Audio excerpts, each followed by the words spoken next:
control, shoveling dirt in every hole. Predators to condemn your soul, watching you and watching me. We're all connected but separated, misunderstood and so frustrated. A million armies of one have invaded, watching you and watching me. We live behind glass curtains and act like nothing's wrong. Soon you will belong. I know you're out there somewhere. We've watched you for so long. Wait for you to fall. We'll expose you all. I know you're out there somewhere watching me. Little brother wants to make headlines, be immortalized. Everyone's got an electric eye, we're the digital spies. They've watched you for so long. I know you're out there somewhere watching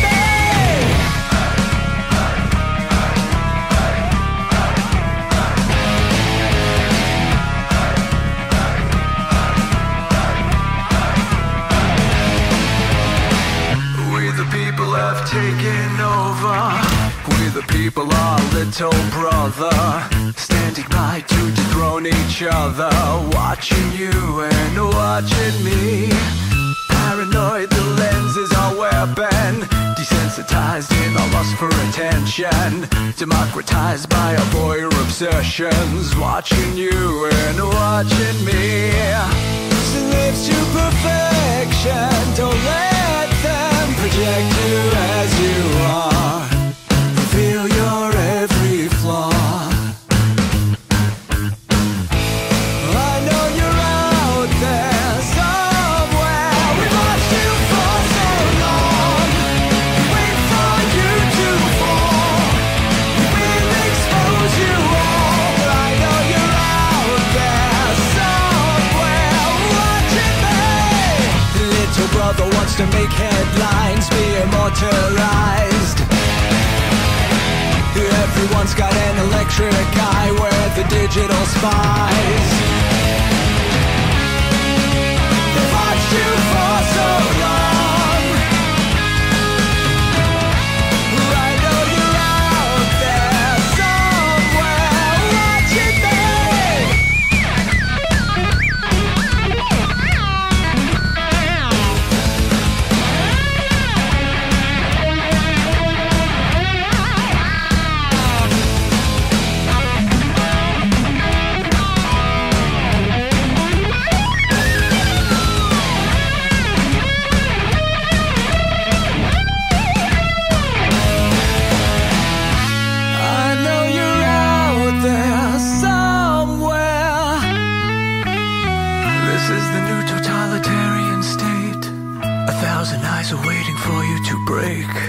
stay in line, don't make a mistake. We're watching.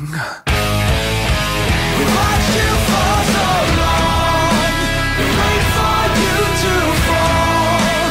We will expose you all. I know you're out there somewhere watching me.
your experience begin right now.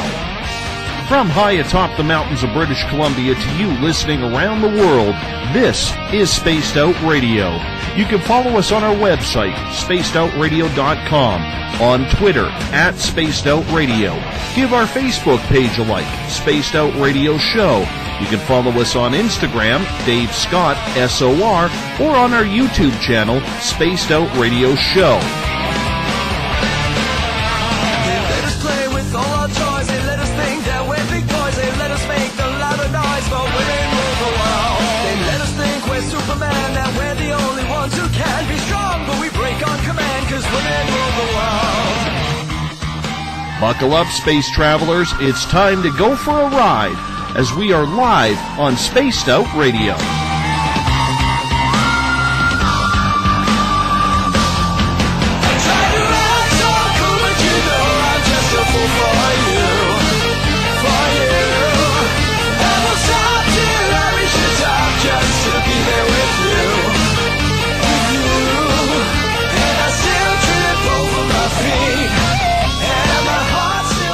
Ignition sequence start. 6, 5, 4, 3, 2, 1, 0. Said the deeper I go, the deeper I fall.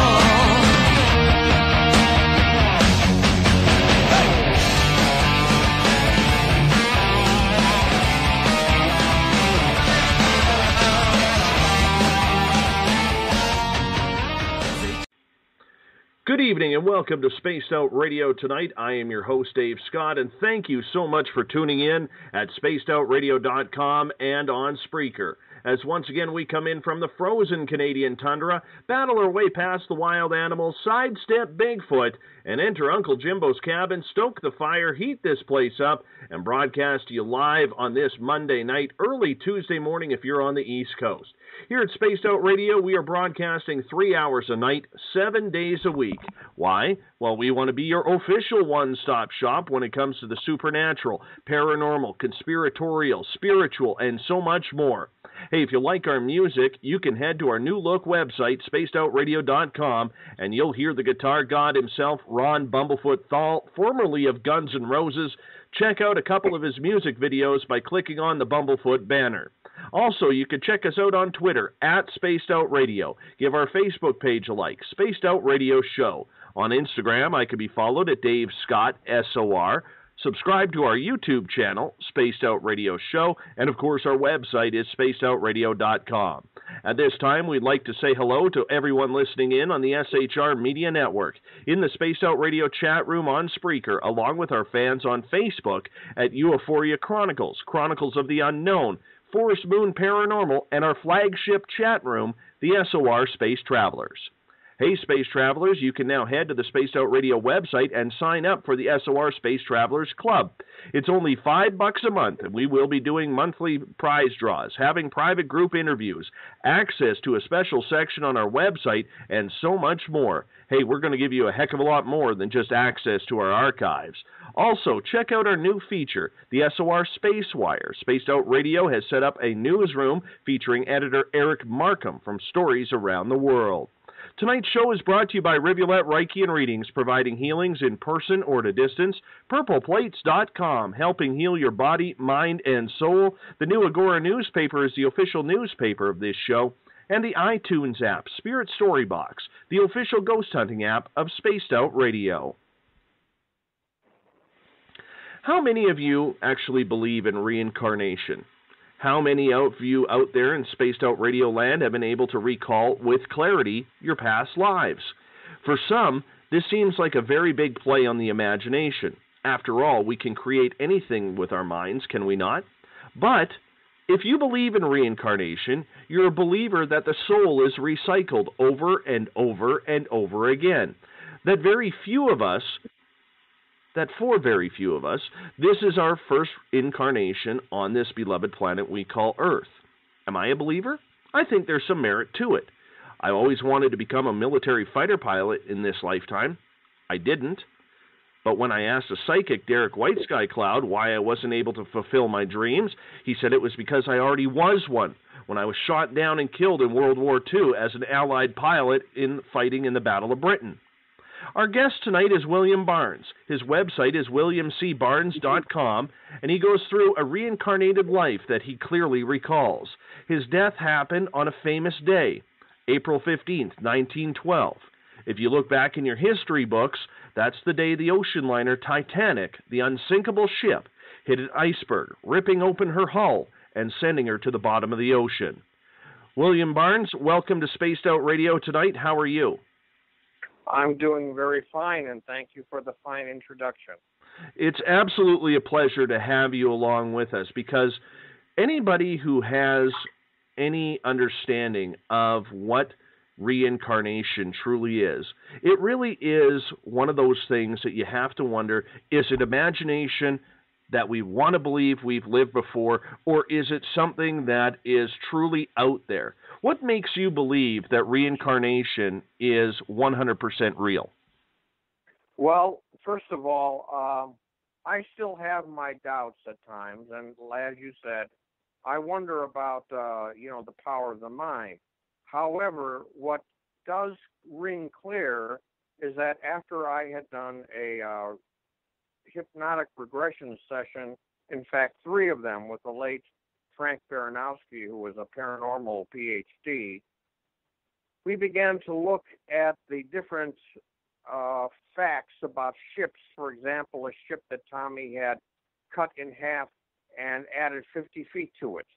Now, that just came out of the regression, and yet there was actually such a ship that he had worked on, we found out later throughout our research. So our research has shown to a great degree that the things that I remember are correct. And there are still things that are being discovered that are mentioned in my book as correct. So I believe very much, yes. Were you always a believer in reincarnation, or was this something that you had to be convinced of yourself growing up? I had to be convinced of it. I used to have memories when I was a child. I would draw pictures of a ship and tell my mother that it died and that it was my ship. And every once in a while, I would ask her to write my Uncle William because I'm ready to go back to Belfast. This is at 4 years old. Well, Uncle William was William Peary, the chairman of the board of Harland and Wolff that built Titanic. And I was troubled by dreams, and I would have flashes of memory that would just come out of nowhere. I still do. And all I did was get punished because I had I was living in my imagination too much. I remember that they showed the movie Titanic with Clifton Webb and Richard Basehart, and that they were showing certain things on the ship, how it was ripped open and everything else, which were totally inaccurate. And as a 6-year-old boy, I'm saying, this is wrong, this is wrong. And as the ship went down, I said, well, the ship broke in on itself. It didn't go down intact. And I remember getting quite to put it bluntly, a beating from my father that, he was tired of my acting crazy. So I learned to suppress it. The only one time I brought it up was in Catholic school to a nun, and she told me that the devil was trying to influence me. So I was very reluctant for a long time to believe that this was another life. In fact, at that time, I didn't even know what the blazes it was.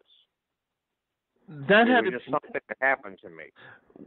Bill, that had to be very troubling for you, because here you are having vivid memories of being on the Titanic since childhood and early childhood, where a lot of people will say that it isn't until between the ages of 5 and 7 where you actually start forgetting your memories from your past life, because that's when the influences of school and friends and peer pressure and overactive imaginations, like are punished. You know what I'm saying? And but this continued through to you as a vivid memory. So when you were looking at this through your head, Bill, was it coming through much like you would be replaying an important part of your life? Like, say, maybe your first time to Disneyland where you can see your first time meeting Mickey Mouse or something along those lines? Well, I'll have to say yes, but with a codicil, and that is that these things would be oftentimes spurred on by a sight or a smell, the color peach. Back in the 50s, they liked to use the color pink or peach on some of the old Ford Fairlanes. I don't know if you remember, if you're old enough to remember that. And that always brought out the seeing funnels that were that color. If there was a certain smell, for example, my father had his car undercoated, and they had put the undercoating on the muffler, and as it burned up, it brought me into the shipyard. Now, in the shipyard, when they built the ships, they had used a caulking that would go in between the plates, and then as they put in the hot rivets, it would burn, and it would have a particular smell. So certain triggers, that you can call it, would bring up memories, and it still happens to this day. That's incredible that you are still triggered to this day. Previous to this or since then, have you recalled any other reincarnated lifetimes? I believe that I had a lifetime as a Native American, and I recorded it in my book called The Legend of Running Brook, and it's in two parts, Heyoka and Redemption. I wrote it as a novel, but it came to me so clearly and so quickly without my really sitting there and using my imagination. The whole thing just played out. It made me wonder. It has made me wonder if I didn't have a past life at that. Now, people can go to my website, williamcbarnes.com, and they can pick up a copy of that book. But also, since we're talking about Titanic, I have a book called Thomas Andrews, A Past Life Memory.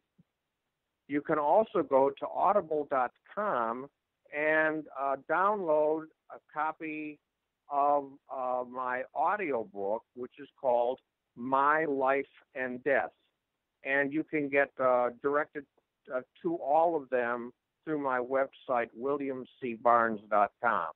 So I recommend that people look at all that I'm doing, because sometimes I think I'm being inspired from spirit, from past life experiences. Do you believe then, Bill, that the soul is infinite? Oh, yes. Oh, yes.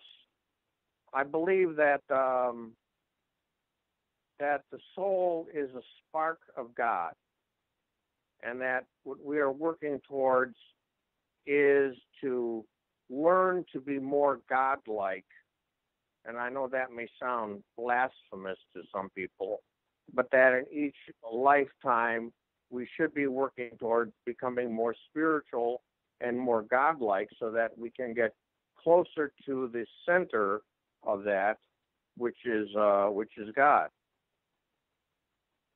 When you started researching the soul and you started trying to figure this out, so 2 and 2 equaled 4 in your brain, were you shocked by the results that you actually found when it came to how long the soul has been around? Is it infinite, number one, and number two, that everybody has these past lives that have gone on and on, we just have forgotten where we've come from? Yes, I think that since the beginning of the universe, since the Big Bang, that there have been spirits. That's part of the God consciousness.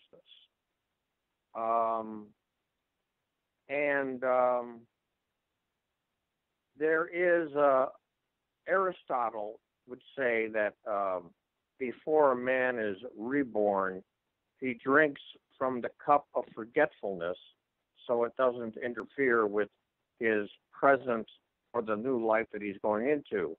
I must have just taken a sip because I remember so much. And I had a dream recently that I was on board Titanic and we were lowering the boats away, and I had my hand on one of the davits, and I could feel the cold, hard steel of the davit. I could feel the paint. The paint was fresh. I could smell the paint. I could also smell the water below.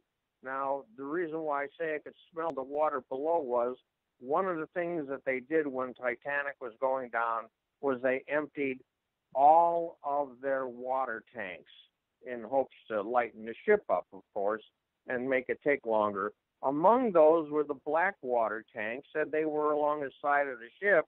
And, of course, black water coming up on cold water would be very smelly. And that is actually why a lot of people didn't want to go in the boats. They weren't going to get into that stuff because it smelled badly. So that's something that has been backed up recently by a researcher. You like to deal a lot with children and learn about children with their past life memories. Why do you think working with children is so important in research for this type of study? Because they are so pure and untouched emotionally and mentally. Many, many times you'll have a child tell the mommy, I was your husband before, or you were my brother. And parents tend to dismiss this, where I think they should actually sit down with the child and say, well, what happened? Where did this go? In other words, instead of just suppressing it, it should help the child process what is going on in his mind and in his recollections, so then he can put them aside and not have the suppressed memories that may come out later as depression or something like that. That's a bit of a stretch there, but many times children feel like they're not listened to, and it does affect them later in life. So I'm going to use me as an example here, Bill. I have a little boy who is 3 years old, and obviously doing this show and being part of this type of information that we do on a nightly basis on Spaced Out Radio, I believe in this stuff. I believe in the topics, whether it's paranormal, reincarnation, UFOs, extraterrestrials, and Lord knows I've had enough experiences on my own that I should be believing them. Yes, we share a common experience there. As a parent, though, I'm going to put my parent hat on rather than my journalistic hat on. What advice would you give me as a parent to listen to my 3-year-old boy? Because so far, he really hasn't mentioned anything in regards to what he's been doing in his past. He loves his Hot Wheels cars. He loves watching his trains on YouTube. He's just your typical little boy, and nothing really has come out yet. Well, if nothing's come out, then there's nothing you need to do. However, if something does come out and he says, I remember that you, Daddy, were my mother, then what I would do is I would sit down and talk to him about that. What did we do? Where were we? Where did we live? What kind of house did we have?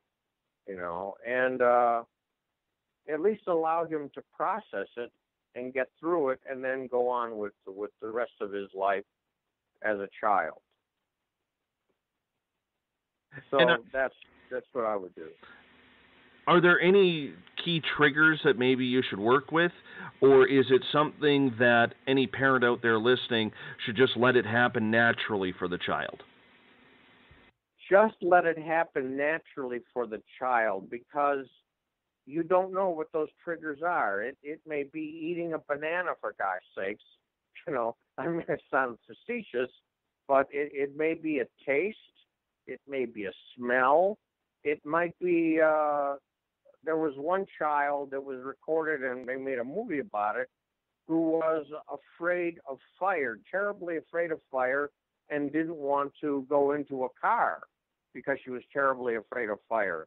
Well, it turned out that they traced it back, and she was born the same day as a little girl who had died in a car fire. And so she carried that with her. And the idea of being in a car upset her terribly. So there are different triggers that we have that we deal with. So should parents then be upset, Bill, if their child shows no signs or no communication of a past life regression? No, not at all. And the reason why I ask that is because as society becomes more open and people are finding a newfound New Age spirituality when it comes to things like regression, we start to pressure because our own curiosity gets us to ask questions and gets us to, maybe hope and pray, fingers crossed, that my child is going to say something that is out of the ordinary from who they are today. And when it doesn't happen, maybe we start asking a little bit too many questions. We start prying and everything. So like you were saying, to reiterate, the best thing to do is just to let it come naturally if it does. That's correct. I'd also like to give a warning to people who are of adult age or even adolescents. Sometimes they get curious and they want to know, was I Cleopatra in the last life? Was I a caveman or something like that? And they will undergo hypnotic regression, and chances are they will find out. Now, the problem with this, in my experience, has been once you become aware of a past life and the problems, you automatically take on that karma as well as the karma that you're dealing with in this past lifetime. So you open a very dangerous door, and then you're dealing with two things. This has happened to me, and this is why I've had to give this warning out to people. Now, the regression session for me answered a lot of questions as far as why I was remembering this, why this was going on or that was happening in my life. But at the same time, I had to take up the karma or understand the karma that we had from Tommy. And I can give you a good example. Tommy was the epitome of the Protestant work ethic in England, or in Belfast in Ireland. And he had a beautiful wife and a beautiful child, and he often lived aboard the ships that he was building rather than go, on the train to Belfast to his home and stay with his family. Now, what has happened to me is that I have not been able to successfully have a marriage, and I have no children, and I desperately want that. And I'm a little bit old for it, though. I'm 63, and yet it's something that Tommy had, and he ignored it. It was not until the last moments of his life that he thought to himself, "My God, what have I done? I've spent all this time on the ships, building them, and ignoring my child. I'll never see my child grow up. My wife will be a widow." And it wasn't until that very last moment that these things were going on, and he carried that with him into my lifetime. And so you come to realize that, whereas I have had certain things that I've had to learn probably from another life that I had, certain karmic things that have happened to me. But I can tell what has come to me through Tommy. So there is a disadvantage to going out and saying, well, gee, I want to see who I was. And unless you are having some emotional problem that cannot be resolved with standard therapy, then I don't recommend that you have a hypnotic regression just to see if there's a problem or to see who you were. My situation could not be resolved through counseling. And I had a very enlightened counselor who told me, Bill, I know Dr. Frank Baranowski. Frank, by the way, used to have his own radio show called Mysteries Within. And he did a 3-session with me, and it was then that a lot of my blocks were cleared. But at the same time, like I said, then I still had to deal with the karmic part of it. So it's very, very interesting. Now, in my website, williamcbarnes.com, I go into this in some depth, and I also discuss what happened to me as a result of my going public saying that I have the memories of Thomas Andrews. So it's a difficult thing to bear up with, especially if you're dealing with somebody who's a historical feature or figure, rather. Absolutely. And you know, we have about 2 minutes before we are going to go to break. Do you think that people, when it comes to reincarnation, should take on regression therapy? Or do you think because of what you were saying, due to the fact that you're going to take karma on from your previous lives, that you should really think long and hard about this before delving into your past that you have no recollection of? Well, I think that you should think about it long and hard and then not do it. So, no, I just don't recommend it. And I'm a regression therapist myself. I learned how to do that. But I will not do somebody who just says, well, I want to see who I was in a past life. I thank them very much for wanting my business, and I show them the door. Simply because, and I don't want to have the responsibility or the karma of bringing out somebody else's karma either. So it also goes for the therapists themselves, what they do. So again, you can get this information on williamcbarnes.com. I go into it at some great length, and even technical aspects of Titanic that you might find you would enjoy on williamcbarnes.com. Well, we're going to get more into the Titanic. We're going to get more into who Tommy is and who you are right after this break. We are talking with William C. Barnes on Spaced Out Radio tonight, Reincarnation and the Titanic. You're listening to Spaced Out Radio. I am your host, Dave Scott. We'll be right back after this break. Would you like to become one of our space travelers? All you have to do is click on the Space Travelers icon at spacedoutradio.com. For only $5 a month, you can get access to some great prizes, as well as private monthly shows, newsletters, and a members-only section on our website. Become a space traveler today. Hi there. This is your medium, Joanna, from Spaced Out Weekend, 2 Mediums and a Large. I would love it if you would come and join us with host James Tyson every other Sunday on Spaced Out Weekend. Together, we will take your calls and your questions live.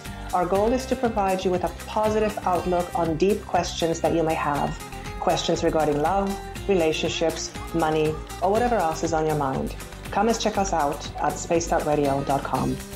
Every Saturday and Sunday night, as Dave Scott wanders aimlessly in the wilderness, you can come hang out with me, James Tyson, in Spaced Out Weekend. Starting at 9 p.m. Pacific, midnight Eastern, I'll take you along as we talk with some of the best experts in their fields. SpacedOutRadio.com is the place to find us, So sit down, relax, put your feet up. Enjoy the topics like the paranormal, supernatural, intuitiveness, and so much more. Hope to see you there. Hey everybody, this is Patrick Webster Small, and I'm here to bring you the Webster Phenomena every Saturday night, live at 8 p.m. Pacific, 11 p.m. Eastern. If you're looking for aliens and extraterrestrials, well, we've got them. Big and tall, short and small. You're bound to find what you're looking for, so join me on the Webster Phenomena right here on Spaced Out Radio.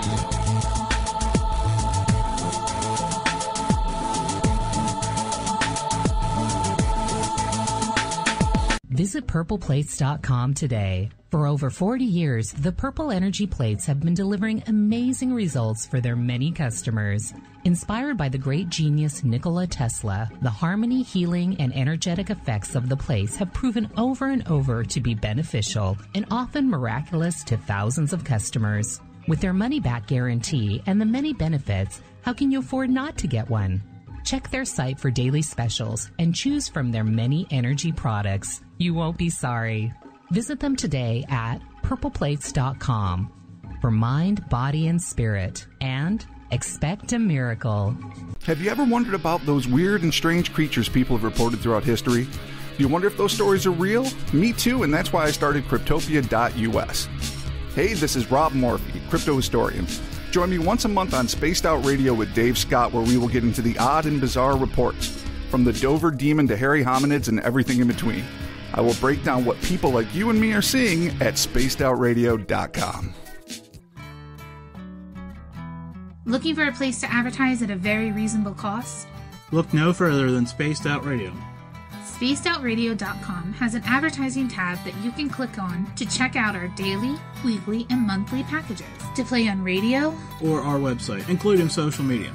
From commercial spots to banners, we have it all. Check out our competitive pricing today. Hi there, I'm Butch Witkowski, lead investigator with U4Cop. On the final Monday of every month, you can listen to me and host Dave Scott on Spaced Out Radio's Strange Days. We're going to get to the heart of the matter when it comes to what's happening out there. People are seeing and experiencing things from ET contact to Bigfoot, and I want to hear about it. Your experiences are what we investigators need to help solve these unknown mysteries. So tune in at spacedoutradio.com to the final Monday of every month from Butch Witkowski's Strange Days. Want to connect with us online? Find us on Facebook, Spaced Out Radio Show, on Twitter, @Spaced Out Radio, on Instagram, Dave Scott, SOR, on YouTube, Spaced Out Radio Show, and our website is spacedoutradio.com. All right, space travelers, here comes the second half hour of Spaced Out Radio.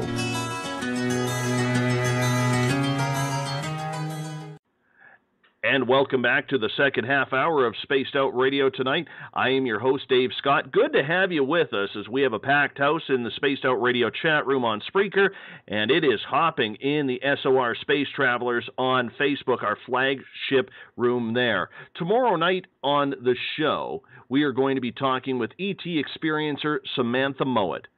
The ET Experience. She comes on every second Tuesday of the month.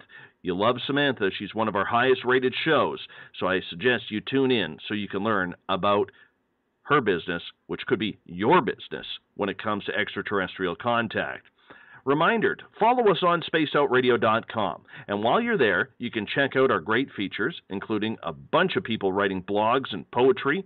You can check out the SOR Space Wire from Eric Markham, where we get into some of the weird and insane news that is out there.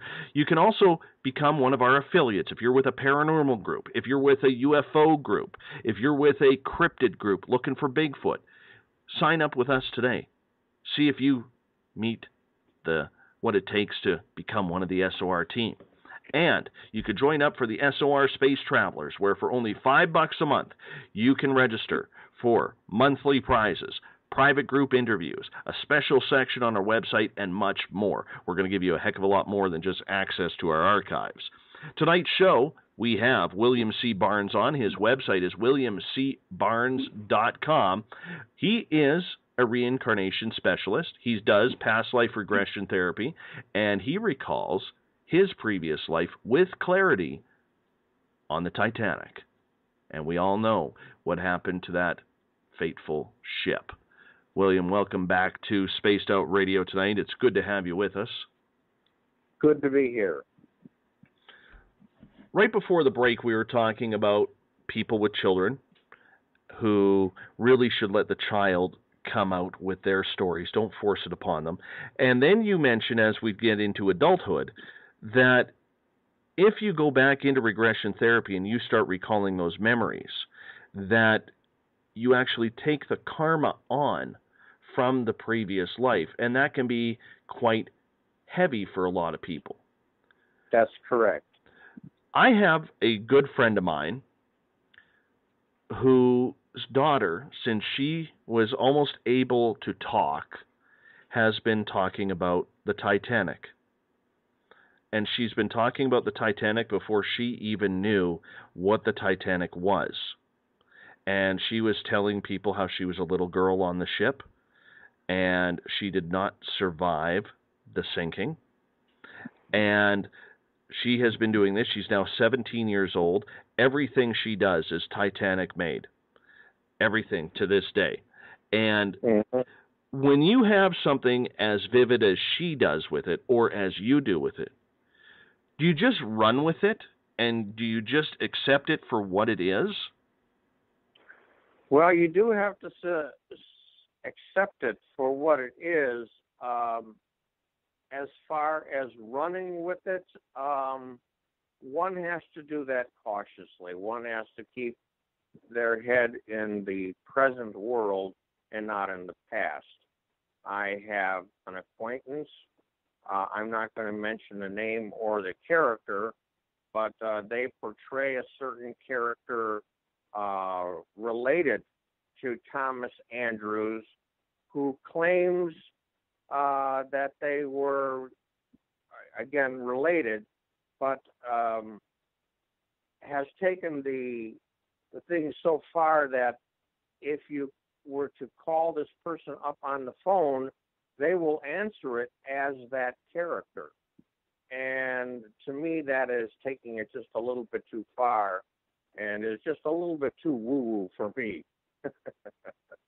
And there's people like that, though, out there that have to take things always so far. They have to take it that extra mile than what they have to. And is it because people do that, or why they are doing that? Is it because they are just so enamored with learning about it that it almost becomes an addiction? Or is it one of those things where they're trying to almost find a safe place that maybe their life isn't going as planned, and they figure if they can bring this other character back, if we can call it a character, it will add some substance to who they really are? I think both cases are true. I think that there are some people who are really tortured by this, and if not tortured, just obsessed. And I think that there are other people who, as I have been accused of doing, is needing to have a life. So this was chosen, and I've been accused of that for years. So, but I think it's a little bit of both. When we talk about the Titanic, and let's start getting into your story here, I find it very ironic that you were born 41 years to the day of Titanic hitting the iceberg. To me, that is just a real head scratcher. Like, could it be more coincidental than that? Well, what's even more coincidental is if you think the Titanic's hull number was 401. And if you use it numerologically, it comes out to 5, which is the same as the 14th of April, but it also comes out to 41, as 41 years. So I just find that very interesting. And that I was actually born on the day that the movie I mentioned with Clifton Webb premiered on my birthday on April 14th in commemoration of the 41 years since the ship sank. There are many more such coincidences, and what I like to refer to as opposite examples or permutations of something. For example, in the Andrews family, the name William played special significance in the family's naming of different people. That they like to use the name William. You had Uncle William, and Thomas Andrews had a brother named William. Now I live in a family where my name is William, but the name Andrew is very prevalent in the family. So it's almost like a mirror thing. One was William, and the other is Andrew. I hope I'm explaining that clearly enough. Who was Thomas Andrews? Thomas Andrews was the managing director and head of design at Harland and Wolff. And he had got his chops from being a premium apprentice, which meant that he worked for some time as an apprentice in every different department, and there were 52 departments in shipbuilding, and then he started off his career as head of the repair department. So he got to see a lot of things that were wrong with ships, what needed to be taken care of. He got to see different types of metal. For example, if he repaired a German ship that had come into port, he would notice that the steel was much different than the British steel. And so he learned a lot about what it took to make a ship by repairing them. That's a picture of him on your website, williamcbarnes.com, right? Yes. I am looking at both photos of him and you, and there is an eerie resemblance of you two in the eyebrows and the eye area. I find that very, very intriguing. People do tend to resemble someone from their past life. The other thing, if you were to notice, you'd notice that my earlobes are the same as his. So, yes, I have a colleague named Walter Semkew who wrote a book called The Return of the Revolutionaries, and he uses me as one of his top examples of how someone will resemble someone from their past life. So you're not the first one to notice this, but I'm glad that you did. Well, you know what? I try and be a little bit observant, and when I saw the picture of Thomas Andrews and then I saw you, I was like, I wonder if they look together. And I started switching screens here as you were speaking, and I'm like, by God, that's a little freaky. I'm not going to lie. It's a little freaky. Well, there are differences, though, in our personality, and some of that comes from just having learned experience, I suppose, from another lifetime. Tommy suffered fools. In other words, he had this attitude that even if somebody was a fool and they wanted something, well, get it in writing and do it anyway. I, however, do not suffer fools easily. And if I disagree with somebody, and it used to get me in trouble at work, but if somebody wanted me to do something that I knew was going to turn out wrong, I would argue the case and sometimes not do it and get into trouble for it. So it's kind of a difference. So not only are there similarities, there's also differences. I still have a great love of ships, and I have no fear of sinking or anything like that.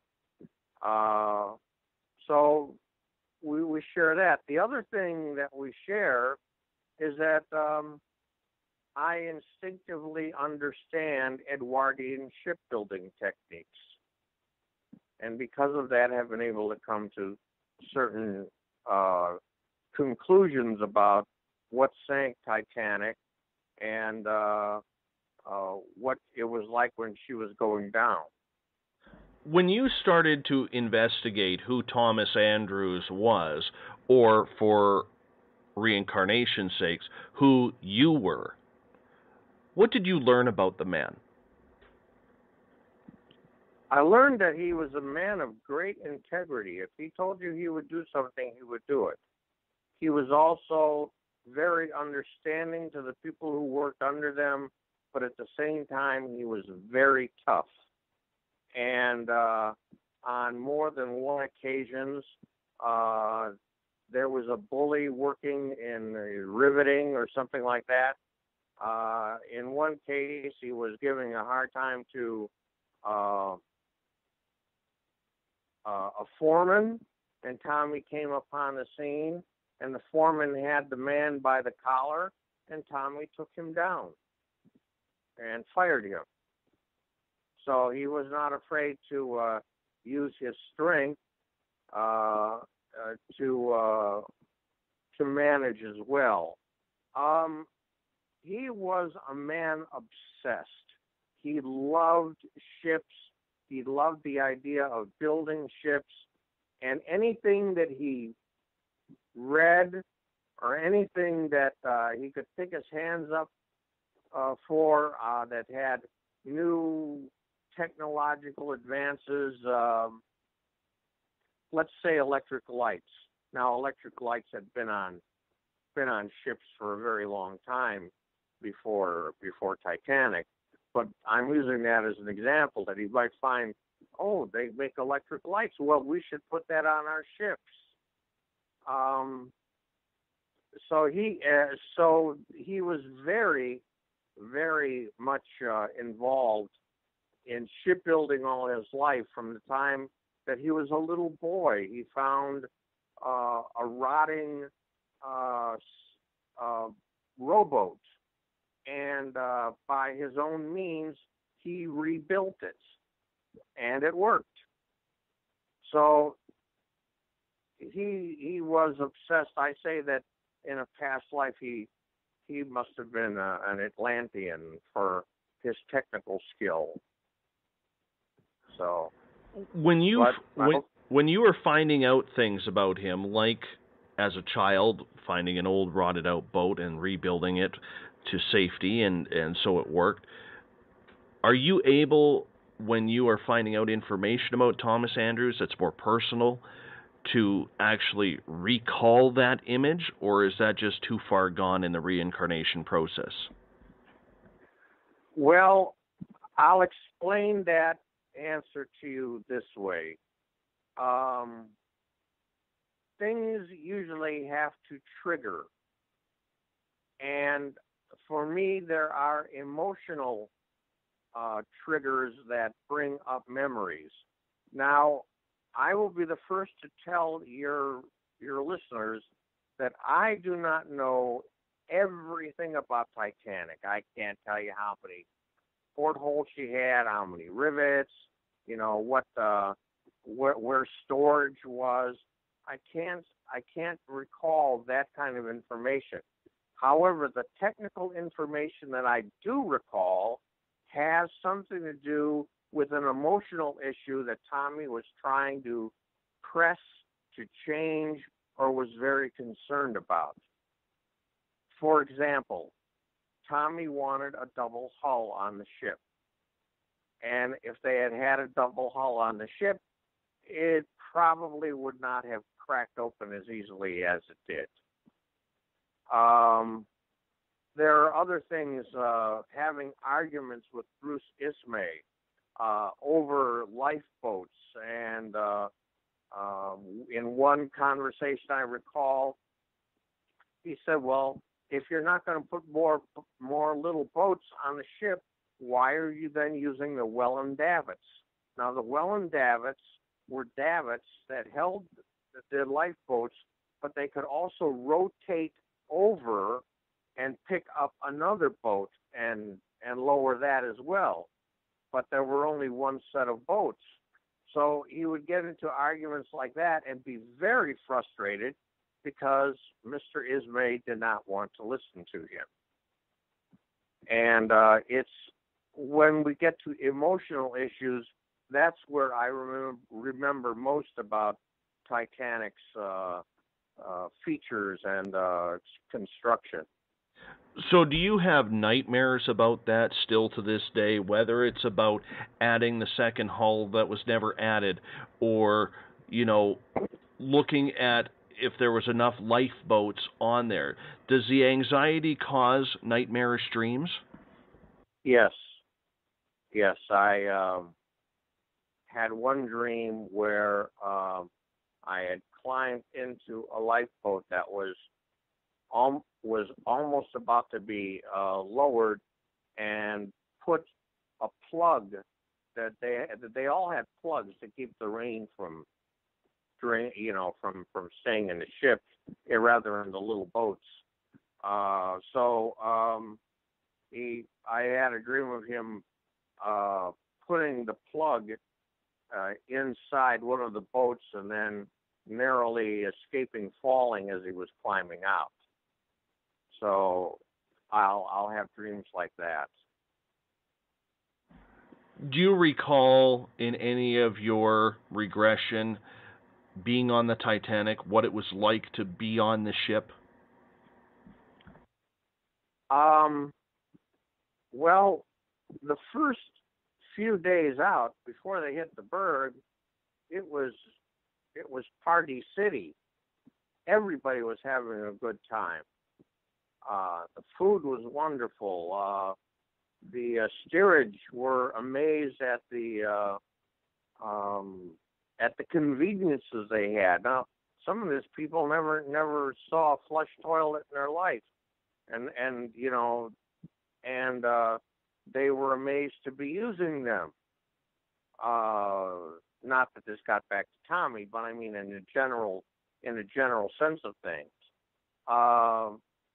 There were people who were just absolutely enamored of the ship. It was so big and so spacious, and everybody was having a good time. That is, until they hit the berg. Well, an iceberg in those conditions would ruin anybody's days. Let's be honest. you know, I mean, yeah. Do you recall, though, the smell of the boat? You mentioned that it was a party atmosphere. Do you recall what it was like to sit at the tables, or to hear the big bands playing, or to see these socialites who were paying, at that point, thousands of dollars, which would be the equivalent of paying hundreds of thousands, if not millions today, walking around? Do you ever recall the atmosphere? I can recall the atmosphere as being very jolly. Smells in the ship would be the fresh paint, the fresh varnish, the fresh carpets. These are the kinds of things. Understand that being who he was, Thomas Andrews spent more time walking along the ship, interviewing people about what they thought was needed aboard the ship that would make the voyage more pleasant, and he kept copious notes and was keeping copious notes of things that he would do different when he built the ship Gigantic, which after the sinking became known as the Britannic. So he wasn't so much involved in the social goings on of the ship. He was spending his time, because he was part of the guarantee group. So he was, in the engine room, he was in the electrical room, he was in the kitchens, making sure everything worked, and taking notes. And he was very, very well known for doing this. So I hope that answers the question. We have a couple minutes here before we have to go to break here at the top of the hour. Where was Thomas when the iceberg came into sight and eventually had Titanic run aground against it? He was in a bathtub, and he noticed in the water that the water started moving funny, and the sound that he heard, he asked to himself, why are they cavitating the propellers, which occurs when you run propellers backwards against the established flow of water. And as you recall, Mr. Murdoch put the ship in full reverse, which was a mistake, but nonetheless, that's what he had done. And then Tommy had a glass that was set on a little table next to the bathtub of water, and all of a sudden he felt a bump, and then the glass slid off the table and onto the floor, and that's when he knew that they had collided with something. So he quickly got out of the tub, got dressed. I remember that the clothes were still sticking to his body because he didn't dry himself off enough, and he went running with some basic plans of the ship and went running towards the bridge. From there, it must have been sheer panic and sheer hell. Well, he was heartbroken. He realized, of course, that he was never going to make it home. And I don't think he was scared of death, but I think that, as I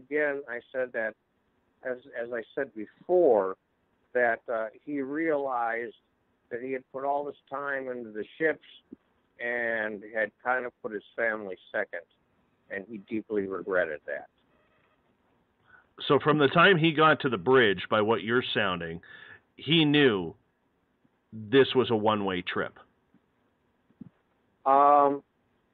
He didn't exactly know that until he had gone down with the ship's carpenter and looked at what happened.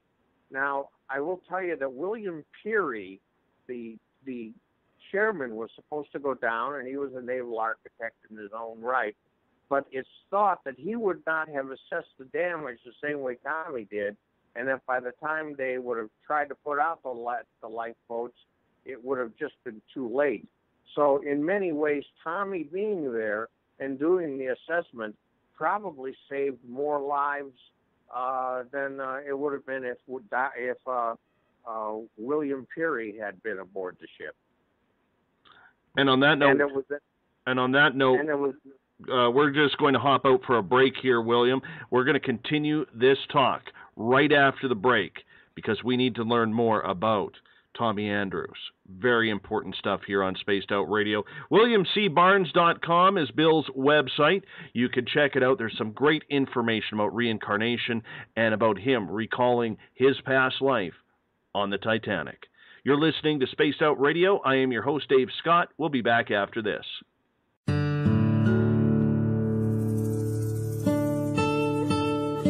Greetings and salutations, space travelers, from the Chronicles of the Unknown team. What is Chronicles of the Unknown? I keep hearing about this thing. It's a new paranormal reality TV show based right here in beautiful British Columbia, Canada. Follow our team as we uncover claims of activity on the Caribou Gold Rush Trail. You can also follow us here every third Monday, where 2 members of our team will be available to answer your questions. We'll give you some equipment updates and some of our experiences on the road, right here on Spaced Out Radio on the Spreaker.com network.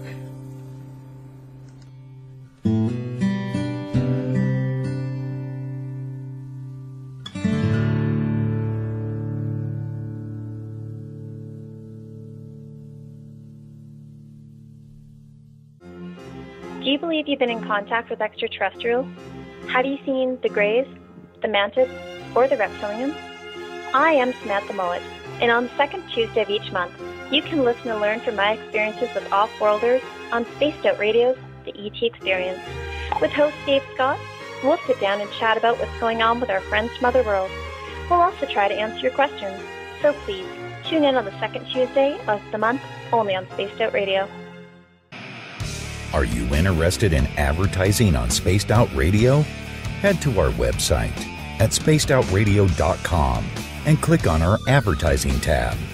There, you will find an assortment of ways you can get your product out there with us, from radio commercials to banners and social media. Have a product you like our hosts to endorse? We can do that too. Visit spacedoutradio.com for more details. Did you know that Spaced Out Radio runs 7 days a week? Hi, it's James Tyson from Spaced Out Weekend. Every Saturday and Sunday night, starting at 9 p.m. Pacific, midnight Eastern, you can join me and my guests for some great chatter about what's going on out in the universe, or even in that dark part of the basement you really don't want to go back into. Well, let's find the answers to your experiences together. So come on up to Uncle Jimbo's cabin on the weekend. For more information, look us up at spacedoutradio.com. You hear footsteps in the empty room above you. A rocking chair begins rocking by itself. Don't be afraid of the things that go bump in the night.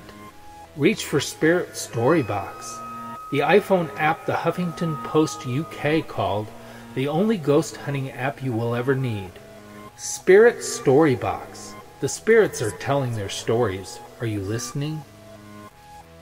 Attention Spaced Out Radio listeners, for only $5 a month, you can join Spaced Out Radio Space Travelers.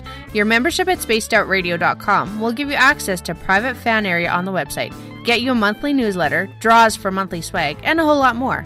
Sign up today to become a part of the Spaced Out Radio experience. Right here, this is where we divulge the fruit of our research.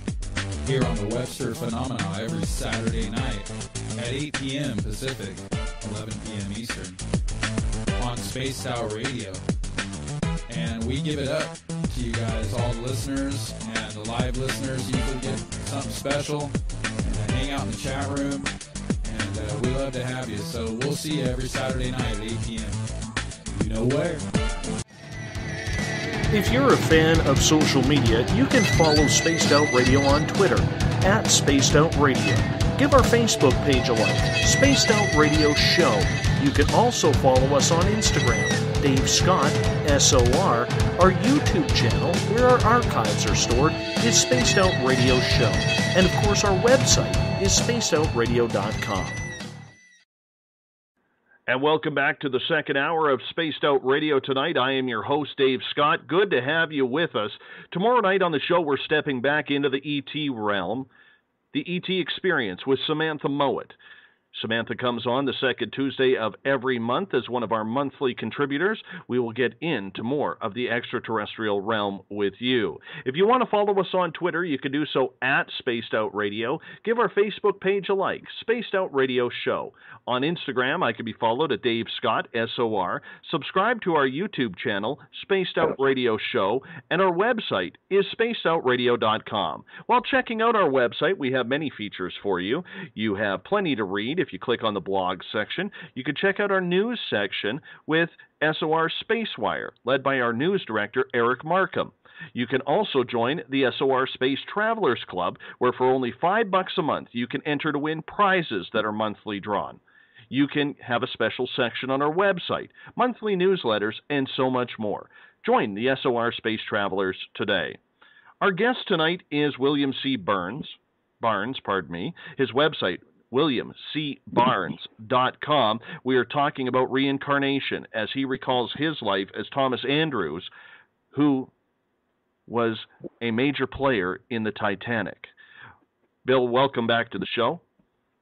Thank you. I'm looking at your website, and I notice that it is very, very well put together. It is very easy to navigate. A lot about the Titanic. I love the picture right up the front where you kind of have like a pencil drawing of the ship.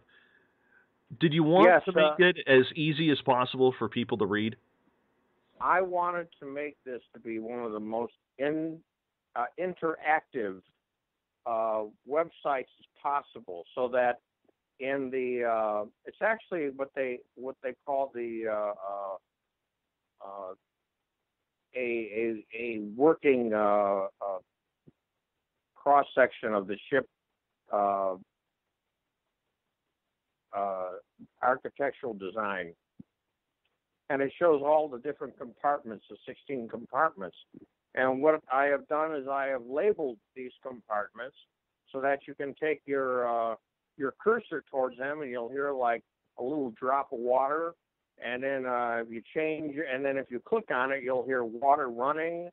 I have, if you go to the funnels where you can click onto my blog, the funnels themselves light up into a peach color, and you will hear a ship's horn blowing. And the interesting thing about this is that is actually Titanic's horn that was recovered from the bottom of the ocean and brought up and restored. So you can't get more authentic than that. And I did receive, there was no monetary thing in there, but I got an award for the most interactive website in 2015. So I think that your listeners will thoroughly enjoy going through williamcbarnes.com, and I've made it very easy for people to buy my book, the Thomas Andrews, A Past Life Memory, and The Legend of Running Brook. I have a couple more books that will be coming out, and I will be keeping the listeners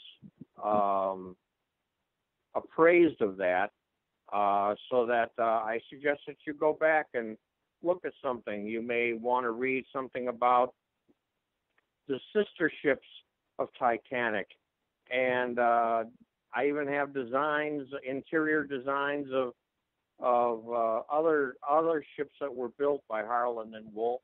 And there's even a question some people bring up, the idea that Olympic was really the ship that sank and not Titanic. But if you look at two pictures that I have, you can clearly see the differences in the design of the two ships. They were not exactly alike. And so I dispel any conspiracy theories that are out there. I would love it if you would mind taking a few minutes to go over the history of Titanic. We all know it was the ship. We all know how it sank. But for a lot of people out there, they aren't as familiar with the history of the ship as it goes. Titanic was built, or actually, it just wasn't Titanic. There were 3 ships proposed, and they were going to be called the Olympic-class ships. They were 1/3 bigger than the Mauritanias, the Lusitania, the Mauritania, the Aquitania. And also, the idea was to build ships that could not only hold passengers and luxury, but could also act as a cargo ship and a mail ship. So they were able to pack a lot of cargo in the bow of the Olympic ships. Now, Bruce Ismay and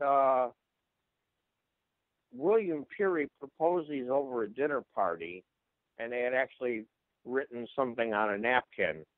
But Bruce Ismay made a big mistake. He went to Morgan, and as you remember, Morgan was the big financier, and he asked him for money for these ships, and they agreed upon a certain amount, but it wouldn't have been enough for the building of all three ships unless there were a lot of cuts made. What Bruce Ismay should have done was gone to the design department in Harlan and Wolff and said, we want to build these ships, we want to make them large, we want to do this and that with them. And they would have apprised him of what the cost would have been. But he didn't do that when he saw J.P. Morgan. So these ships were basically contracted to be built at a certain amount of money, which would be comparable to about $1 billion, maybe under, a piece. And they had to take shortcuts with the design that Thomas Andrews objected to right from the get-go. All the ships were what you would call cookie-cutter ships. They were built in the same manner with the same compartments, the same holds, the same basic design for compartments that held the passengers, etc. Now, you could have easily had the Olympic disaster rather than the Titanic disaster because the ships were so much the same in their construction. So Thomas Andrews argued all during this time for double hulls, for a bulkhead that went up to the weather deck right before the fifth compartment. None of this was heated, and he made the statement that they were sending out gilded eggshells into the ocean, which basically they did. It's interesting to note that after Titanic sank in May of the same year, Olympic was brought into port and refit with the double hull and full bulkheads. Now, it's not like they didn't know what they needed, because they did it very quickly. You know, like when the Challenger blew up, we were 2 years waiting for the next launch because they wanted to go through absolutely every portion of the ship and what happened and analyze the data. Yet it seems like when they were refitting Olympic, they already knew what they needed to do before they did it. And it was because of what Thomas Andrews had been pushing. So that gives you a little bit of a background on how Titanic came to be. They were meant to be a fourth as bigger than the Lusitania, mainly because size mattered then, and weight of the ship mattered as well. A Titanic was considered the larger ship from Olympic, mainly because they had made additional compartments and other equipment was put into Titanic, which made her heavier. So because she was heavier, she was considered the larger of the two ships. She was also known as to be unsinkable, but when you hear the way you are putting everything on, that they had to make cuts in order to make sure that the ship remained fast and light, it almost seems like they were trading history for some sort of record. You know what I'm saying? And in the end, it costs them absolutely everything. Well, they were in quite a hurry to get these ships out. And there was one point where, after Olympic had collided with the British cruiser, the Hawk, that Tommy again used this as an opportunity to bring the subject up about what they needed. And Bruce Ismay told him that once the ships are out and in service, then we will bring them back one by one and put in the required changes that you want. But we have to make money with these ships first before we can do anything. So a lot of it was getting them out to make the most money that they possibly could. And at the the people in Harlan and Wolf, not so much, but the people of White Star firmly believed that these ships were unsinkable. And they were virtually, if you had lost the first 4 compartments of the ship would have stayed afloat. If they had hit the iceberg head on, there probably would have been some deaths involved because of the collision, but Titanic would have stayed afloat. So it was a case where the ship was questionably built and then very questionably maneuvered. White Star did not take the trouble to train their personnel from one ship to another, and these people barely had an idea of how slow she would be to go when it came to making adjustments on her direction. Do you think because they chose that path that she was doomed from the start, or was this just something due to the time of year that was just a freak accident? It was a freak accident, but it was, a comedy of errors. Everything that could have possibly been done to be wrong happened that caused the collision. Murdoch threw the ship in reverse, which basically caused the ship to vibrate. You see, it was vibration that killed the Titanic. The ship was vibrating at a low rate, and then basically it tapped the iceberg between the 3rd and 4th compartment. Now, before I go any further, I am making these statements, which is much different than what other people have stated. But this claim of mine was tested using a computer analysis over 500 times, and it came out the same way. So now I get back to Titanic is at a low vibration because she's being put in reverse and the propellers are cavitating. She taps the iceberg, which is a higher vibrational level. And the 2 vibrational levels had to even out, much like a bell. If you hit a bell, it'll go ding. It'll increase in sound and then decrease. Well, it was at the point of the increase of sound and the damage that was done between the 3rd and 4th compartment that vibration caused the ship to open up by popping rivets. So it wasn't dragged across the iceberg, it bumped it. But because of the architectural design of the ship and its acoustical properties, it was terribly affected.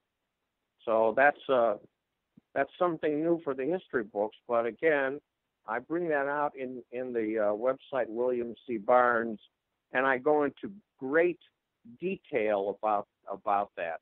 And I have diagrams, etc., on William C. Barnes facebook.com that will explain that. Do you recall how you died as Thomas Andrews, and leading up to the sinking, what happened? Yes. All the boats except one of the collapsibles, which was all tangled up, had been dispersed from the ship. And Tommy was on the port side of the ship, and there was John Jacob Astor kind of waving at his wife, trying to reassure her. And Tommy came up to him and said, "This is a terrible situation." And Astor said to him, "Do you know that Ismay got off the ship?" Well, Tommy was enraged at this, that the man who owned the ship and made the claims he did wasn't even going to stay on and face the music like he and the captain and members of the crew. So he had brought John Jacob Astor with him. They managed to untangle the collapsible boat and get in it, but the ship was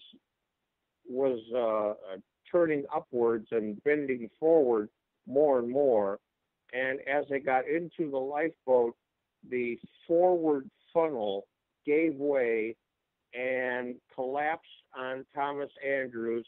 They later found John Jacob Astor's body very affected by blunt force trauma, and Tommy was literally caught on the whistle of the funnel and could not get loose, and was drawn down and drowned. Was his body ever found? No, it was never found. It was actually more that I'd have to say that he was holding his breath, but it was actually more of water pressure because he had sunk so far and so deep and so fast that it had crushed his chest, and he couldn't breathe or didn't even expel. So I have memories of that, not very pleasant ones, and I don't have them too often, thank God. But that is how Tommy died. There was also stories and rumors saying that he was standing alone in a first-class smoking section a number of minutes before the ship started to sink. Do you think it was just kind of going over everything, saying, "This is it"? And these reports were apparently... No, he was there. What he was doing, though, was he was writing a last letter or note to his wife apologizing for, the way, things had gone with their marriage and, proclaiming his love. And he had brought that out to one of the boats that were going down, and he handed it to a passenger, but it slipped out of their hands, and it just went into the water. So he was there, but he just wasn't sitting there waiting it out. He was actually writing a letter to his wife. Do you think he was in search for Captain Smith? No, he didn't have to search for him. I mean, they were on the bridge. He didn't have to worry about that. Captain Smith, he wasn't the greatest navigator in the world. Okay, he had done damage to Olympic, mainly because he didn't understand how these big ships operated. They're slow to operate. The Olympic class ships, Titanic, Olympic, Britannic, had wing propellers, not just the center propeller, and the wing propellers could operate independently.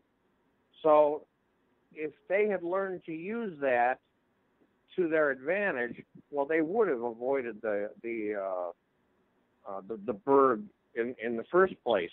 But Captain Smith was a very good man and was very good with the passengers, and he was known as the passengers captain because he was very I don't know what word to use for it. Very proper and very English. So he was well liked. Yeah, there was a real sense of pride and mystique with him. Am I correct? Yes, that's right. Yes, that's right. It did look, from what I have read on Thomas Anders, that he was really trying hard to get people to understand the severity of what was going on, because there were a lot of people still doing their own thing, not believing that the ship was going to all of a sudden start sinking and eventually snap in half. That's right. And he had, in running around the ship and trying to get people to put their life jackets on, he literally worked himself into a sweat when he was in a temperature where the water temperature itself was 29 degrees Fahrenheit. And he literally worked himself into a sweat trying to throw benches and deck chairs out over the side for people who were in the water, and trying to get people to put on their life jackets.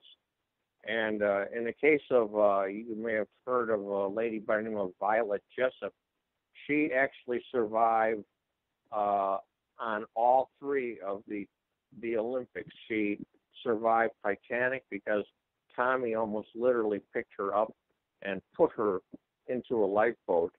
And she served, of course, aboard Olympic. And then she was aboard the Britannic, but the Britannic was either torpedoed or hit a mine and went down, and she managed to get off of that. So somehow or another, I think if I were her, I would have stayed away from the White Star Line altogether, Well, that's when you just pray for flight. Yes, that's right. Or you just stay on the ground where it's a lot more safe. Terra firma, yes. Absolutely. We have a couple minutes here before we are going to go to break here at the bottom of the hour. And we are talking with William C. Barnes' website, williamcbarnes.com. We're talking about reincarnation of the Titanic. You mentioned a little bit about how Thomas Anders died, and you have replayed that and recalled that being his reincarnated person today. Yes. Without going into too much emotional detail, do you feel when it happens? I felt when it happened during the regression therapy, but I don't do it normally. And normally I don't dream about his death. So, but I experience the emotions, and if there's anything, is that he died angry. He died angry at Bruce's grave. And that he felt that the workers in Belfast at the shipyard would be held accountable, and then of course his knowledge about the inadequacies that were in the design of the Titanic, that concerned him. So I'd say that he died angry. I don't think he was afraid. Not from what I remember in the. Do you from my regression?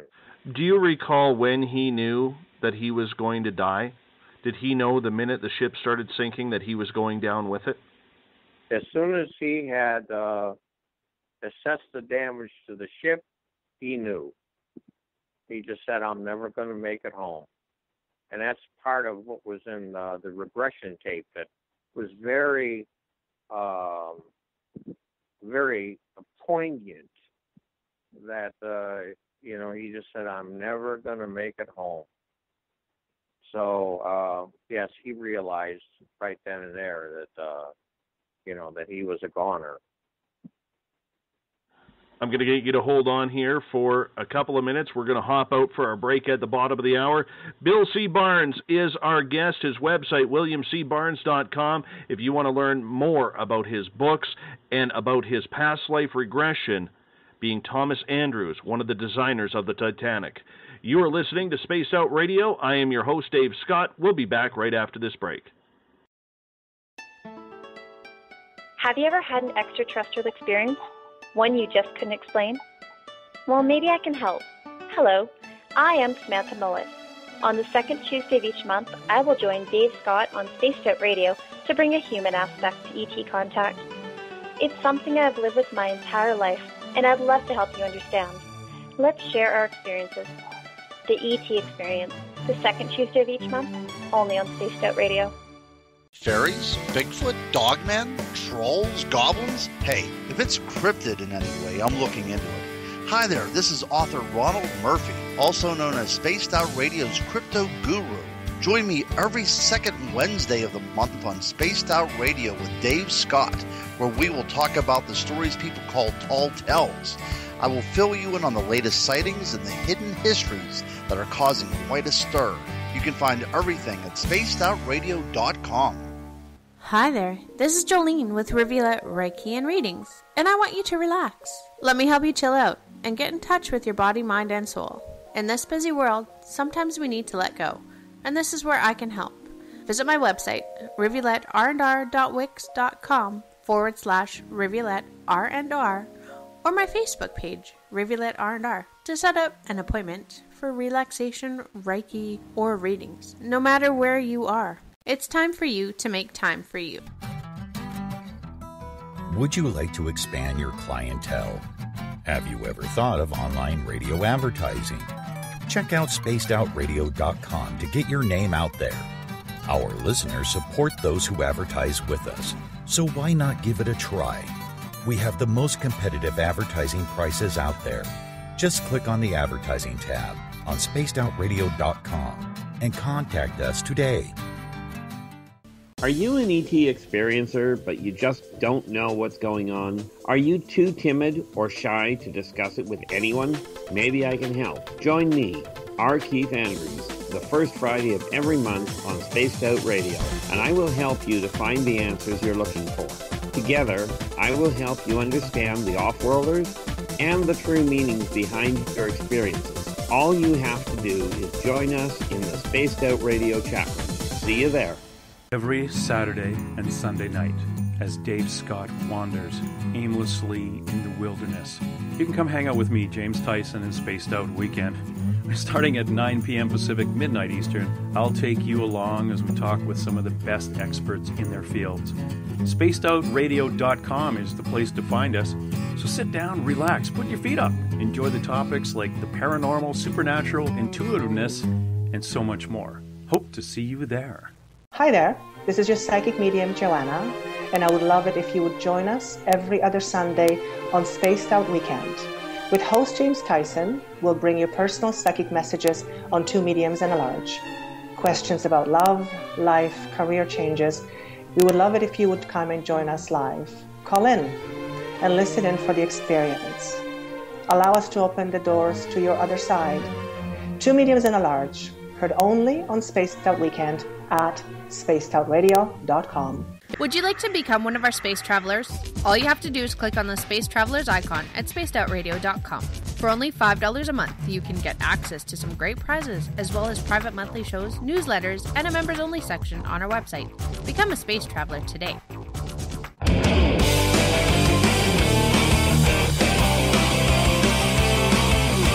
Do you have a topic or a guest that you'd like to hear on Spaced Out Radio? Let us know at spacedoutradio.com, where you can sign up to become a Space Traveler member today.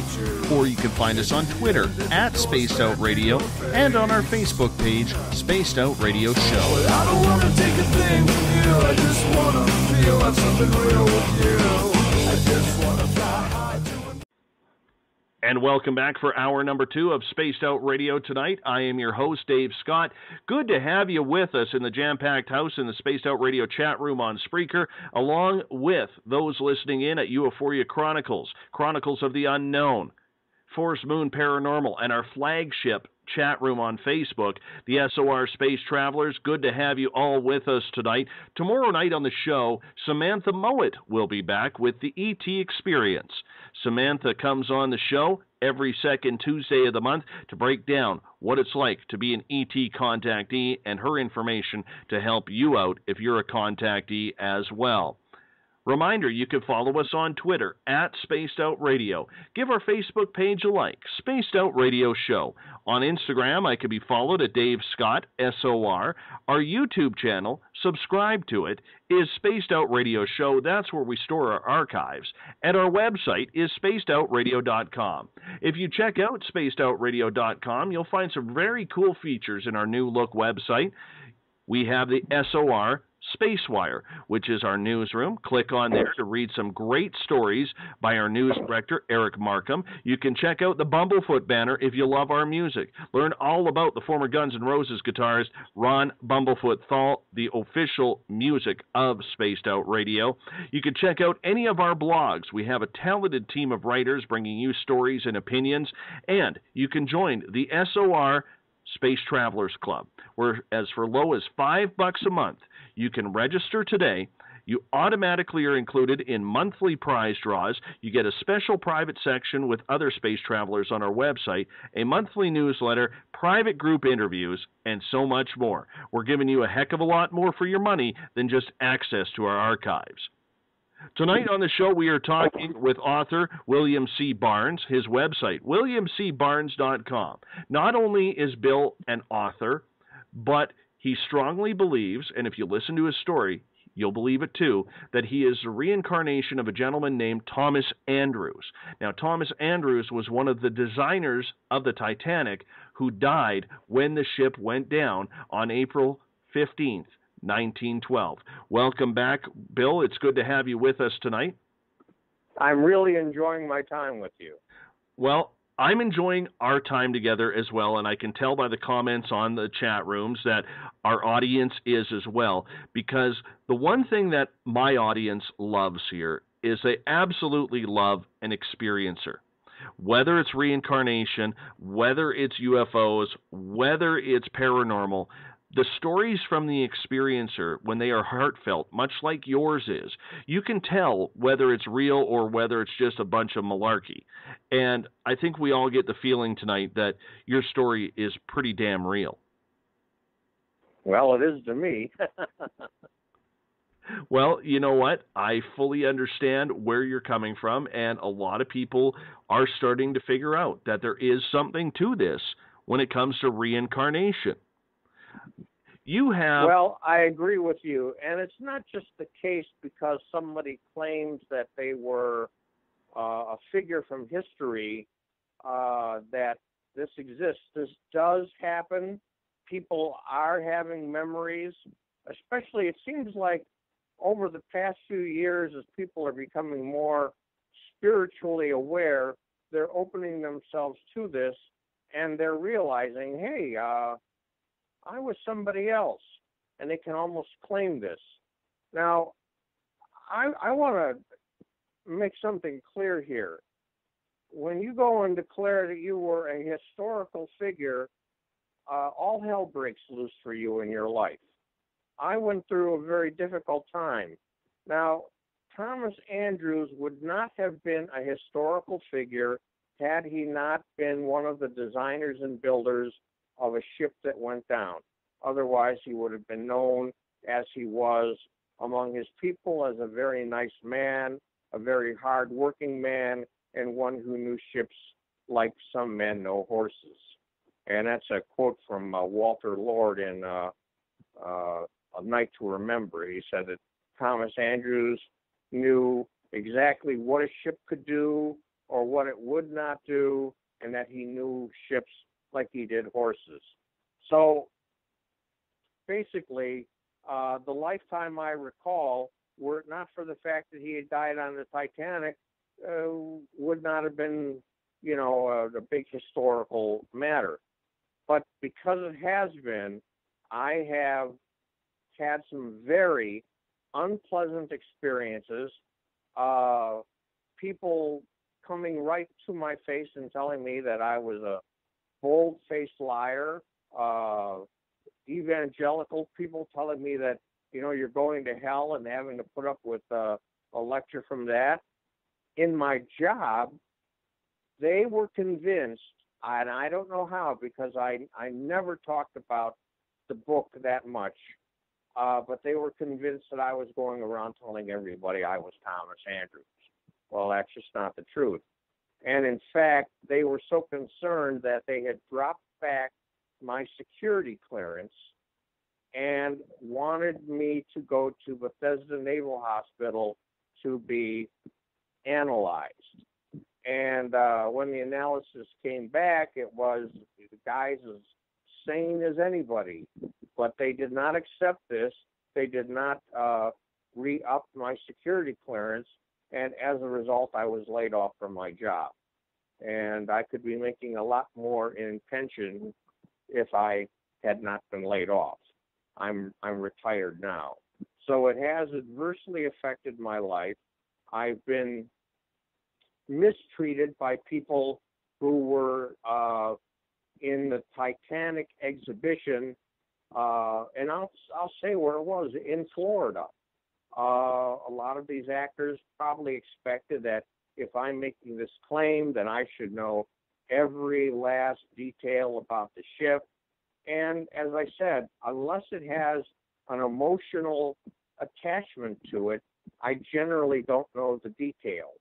One thing that somebody got me on at one time was that now the fourth smokestack was not did not pull smoke. It was used as a storage area for the benches and the deck chairs, as well as an area for air intake. And somebody expected me to know that. Well, I didn't. I found out after they told me. So then there's the ridicule. Well, you don't know everything, therefore how can you have been Thomas Andrews? But my experience above all, and I'll say this to all your listeners, is it's very subjective. And you question your own self and torture your own self just as much as outsiders do. And it took me a long time, in particular after my regression and doing the research that I did, to turn around and say, gee, there really is something to this, and I do have Thomas Andrews memories. So it's not been pleasant for me at all. And, if I had to do it over again, I wouldn't. I have a friend who lives in Arkansas, and she tells me that I am the poster boy for not coming out about one's past lifetime, and I believe she's right. It's funny that you say that, because in reality, when you do come out with something like this, you're damned if you do, and you're damned if you don't. Yes. On a similar, unrelated topic, I have a friend of mine who comes on this show the first Friday of every month. His name is R. Keith Andrews. And in August of 2015, he was at an experiencers conference about ET contact. And while Travis Walton was speaking, there was these 4 people who just showed up out of thin air. And Keith, being a multi-experiencer himself his entire life, literally walked up to them and asked them, "Are you Pleiadian?" And they said, "Yes." And as he was talking, he actually asked one of them, as they were in a human form, to take a picture. Now, Keith has never released that picture, and the harassment and the vitriol that people have thrown at him who've never seen the picture or just have never wanted to believe that this is actual proof, it's made him wonder why he put his neck on the line. You must feel the exact same way in regards to being the reincarnation of Thomas Andrews. If I had to do it all over again, I would never have written a book. I would have never come out about it. but yet at the same time, I had two things going on. One was that I felt that I needed to clear Thomas Andrews' name because he was blamed during one of the inquests for faulty architectural design, and he was blamed posthumously. How could he even defend himself? And so I felt an obligation to do that. Also, I gave it a lot of thought and talked to Frank Baranowski about this, the late Frank Baranowski, and he said, you need to let other people know what happened to you so that you can help them in the long run, and you will help a lot of people. I'd like to digress for a moment and tell you that 2 years after we did the regression and within about 8 months before Frank passed away, he regressed me once more, and we went through the whole scenario word for word from what it was during the first one, during the first sessions, word for word. Nothing had changed in 2 years. And Frank then told me, you'll excuse my language here, but he said, if you don't believe this now, I will kick you in the ass. Really going out on a limb there, isn't he? Yeah. So that's. I think it was that finally made me accept, what was going on. But Frank did me a great favor. I miss him terribly. He was a wonderful hypnotist, a wonderful therapist, and he knew more about the paranormal than just about anybody I ever met. What kind of harassment did you take from people? I think that's important to get out as people who are trying to understand these types of fields understand that there is reaction to every action out there, whether it's positive or negative. Back in 2005, I had the opportunity to be aboard the academic Mistalov Keldysh, which is a ship that was used, the research ship that was used actually during the making of the movie Titanic. And the Keldysh takes people out, or used to, I don't know if it does anymore, used to take people out to the site, take them into their submarines called the Mirs, and Mir means peace in Russian, and would take them down to the Titanic. I understand that some people actually got married on the on the navigation deck on Titanic, and you could see this. Now, this was hosted by a man. I had two chances to go.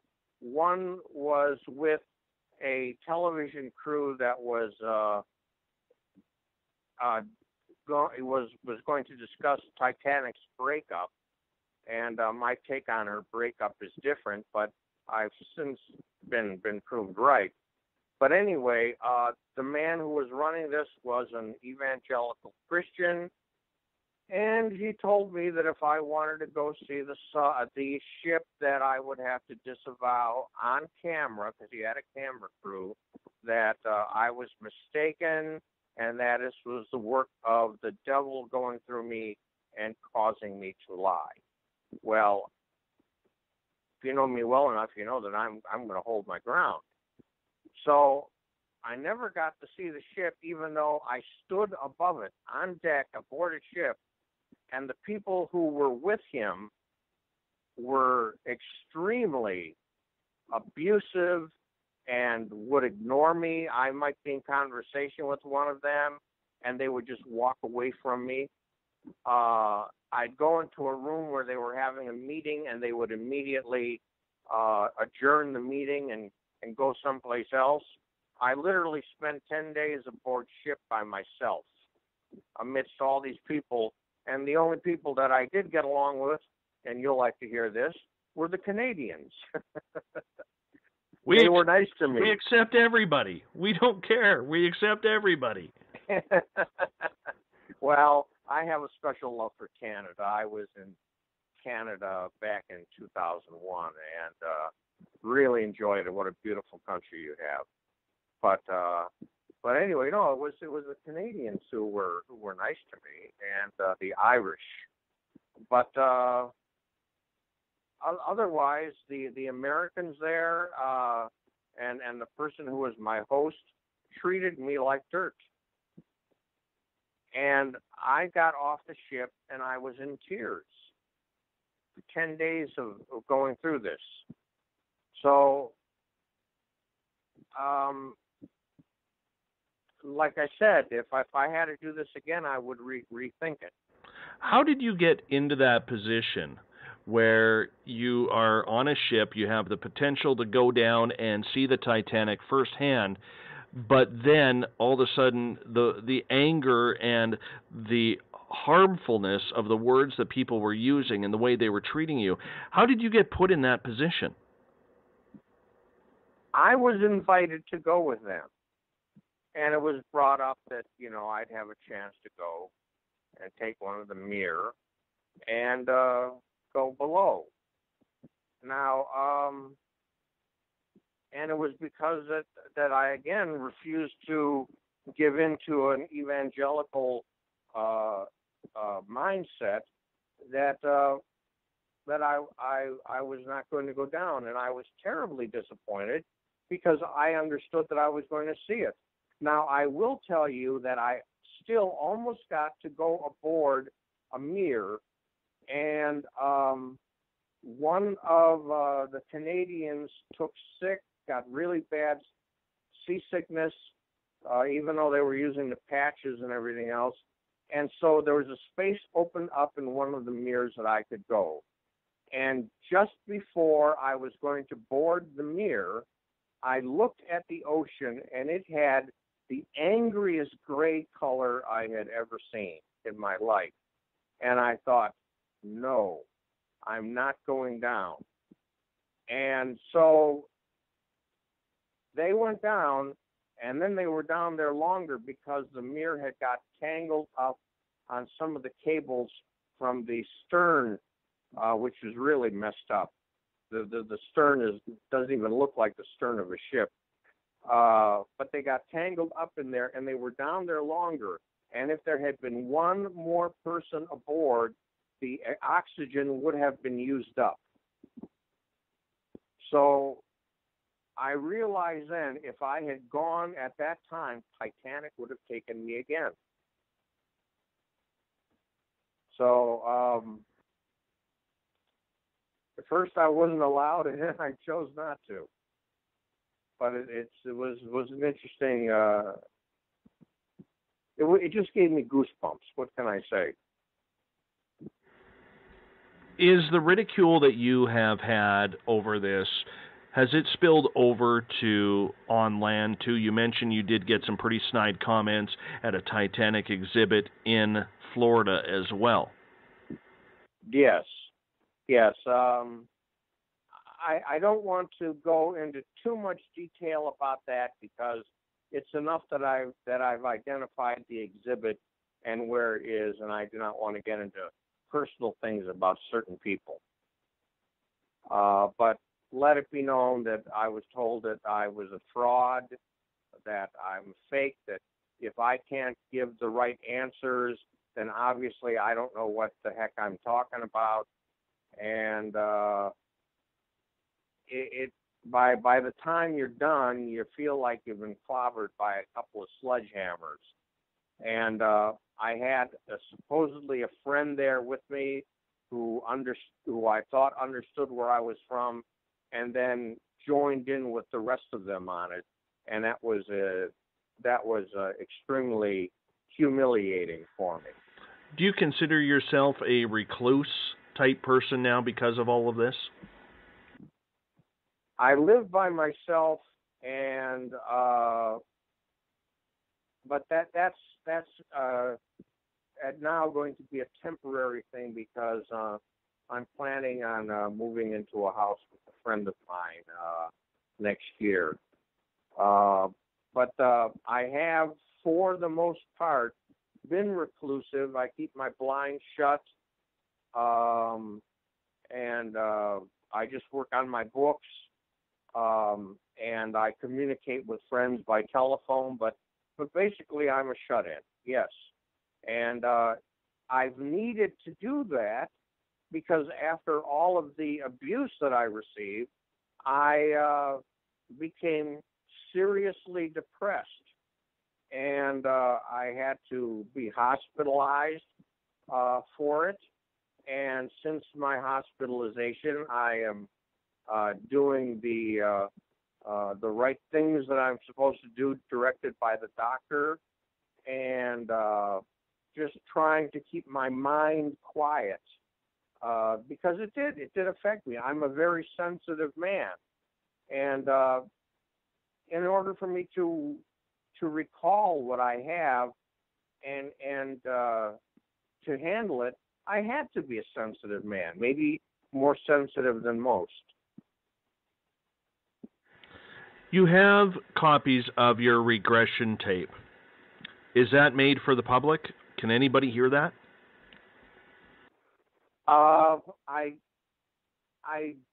had them on tape. Sometimes they may show up on Amazon or that.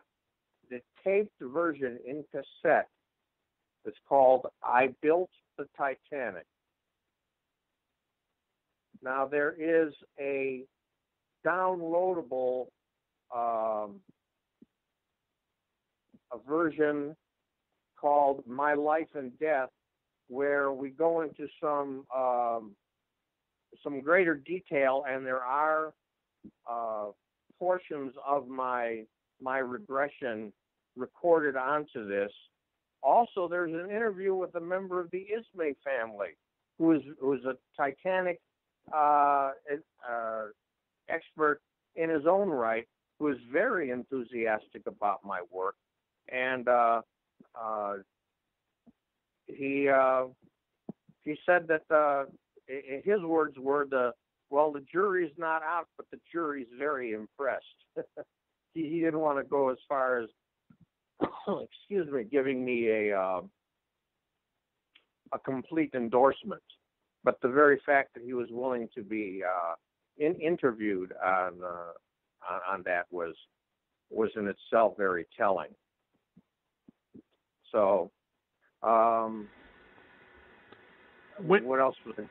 Yes, go on. Well, there's a whole different type of notoriety when it comes to claiming, and a lot of people always claim that they are someone famous. We always hear, women say, I was Marilyn Monroe, or I was Cleopatra, or somebody along those lines, or Amelia Earhart.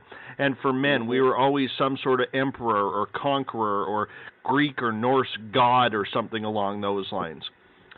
You didn't do this for fame. You didn't do this to try and make a buck.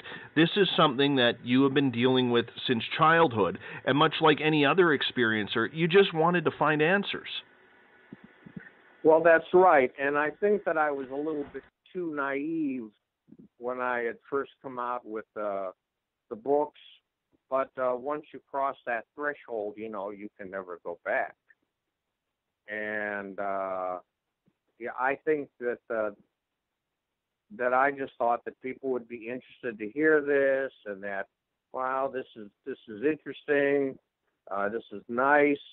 I didn't think for 1 minute that I was going to be ridiculed as much as I was. Again, I say I was probably just very naive at the time. You mentioned that you do have regret and say you would never come out again in public if you could redo it over again. But there has to be positivity that comes out of this, the positive comments that people have made thanking you for enlightening. Well, I have been told countless times that people have appreciated my courage for coming out. So it's not all been negative. I have met people along the way who I have helped, who share strong memories of Titanic or of other lifetimes, who did not even need to go through regression therapy, and I have helped them in how to study and to verify their memories. So I have helped a lot of people as well. So I probably should not downplay that as much as I do.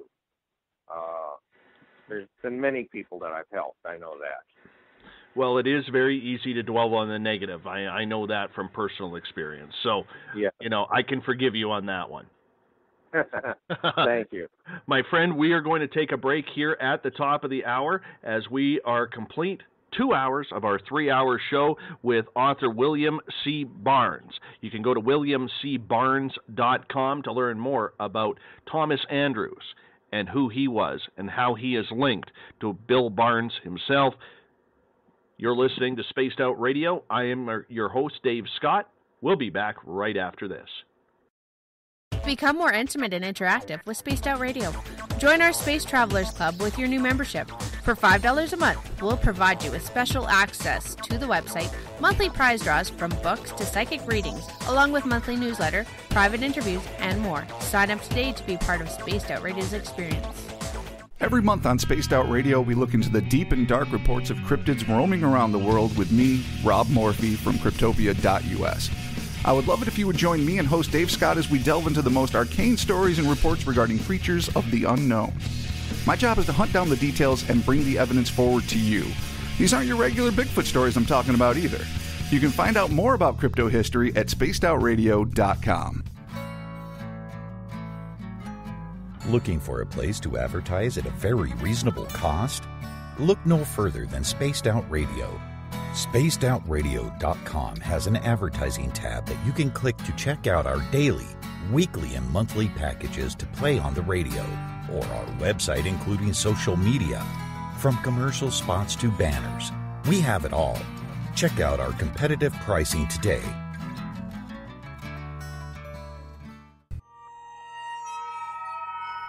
You hear footsteps in the empty room above you.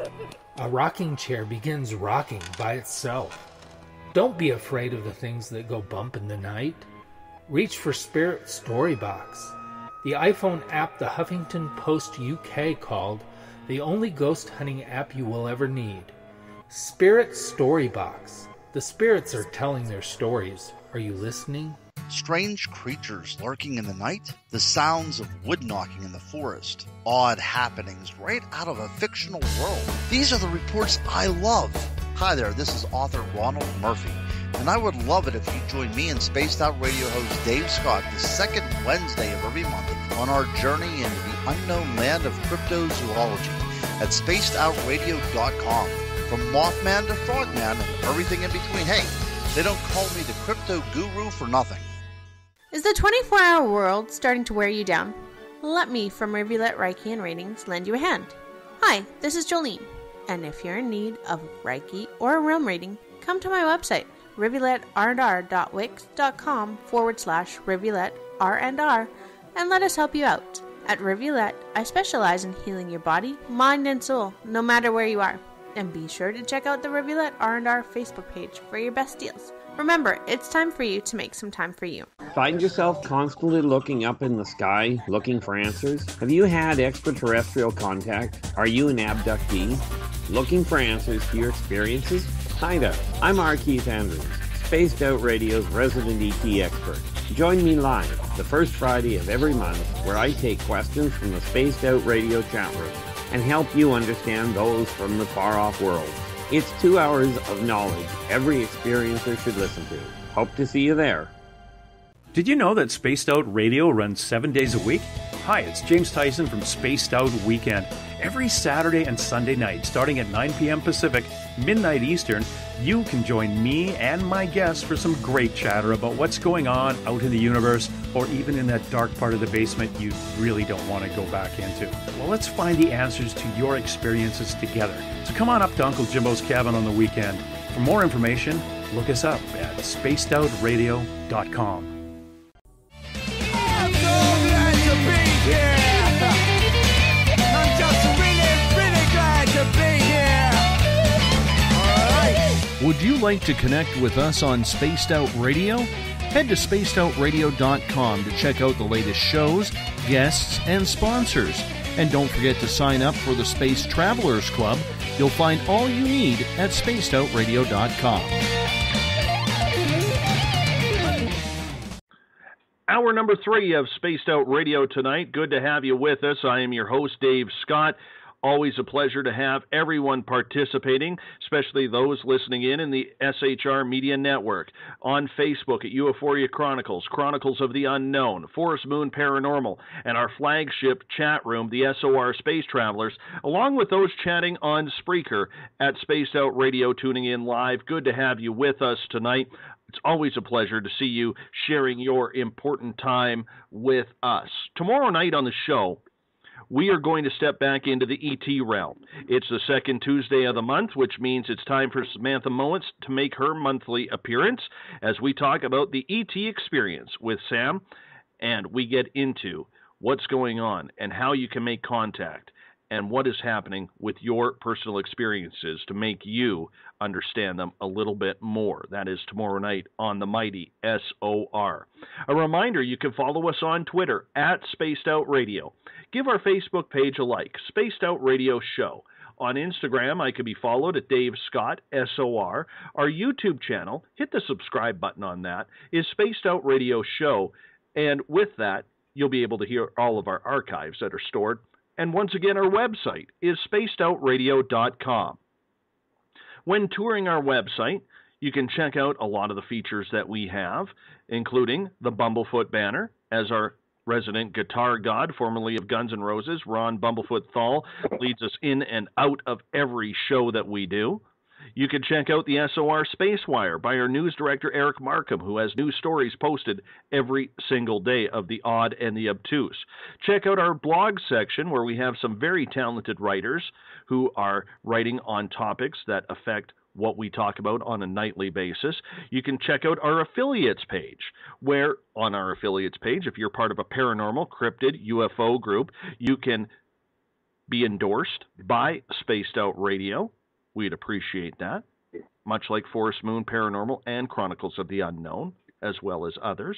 And if you're interested, we'd love it if you took the time to sign up for the SOR Space Travelers Club, where for only $5 a month, you're going to get special access to a private section on our website.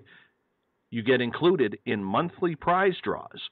You also get a monthly newsletter and so much more. The SOR Space Travelers Club, just $5 a month. We're going to give you a heck of a lot more than just access to our archives.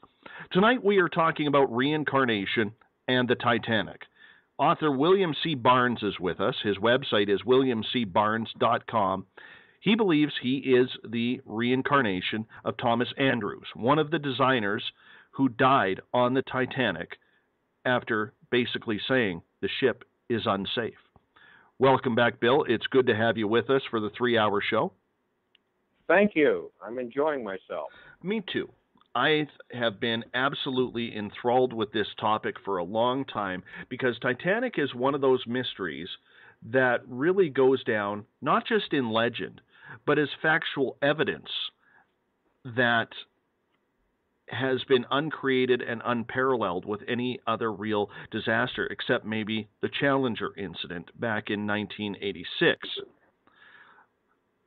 You get, as the reincarnated entity of Thomas Andrews, a lot of different triggers that happen that bring back memories.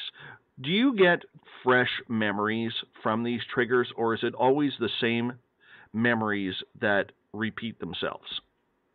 Well, they don't always repeat themselves, but I say that 90% of the memories that I have are the same.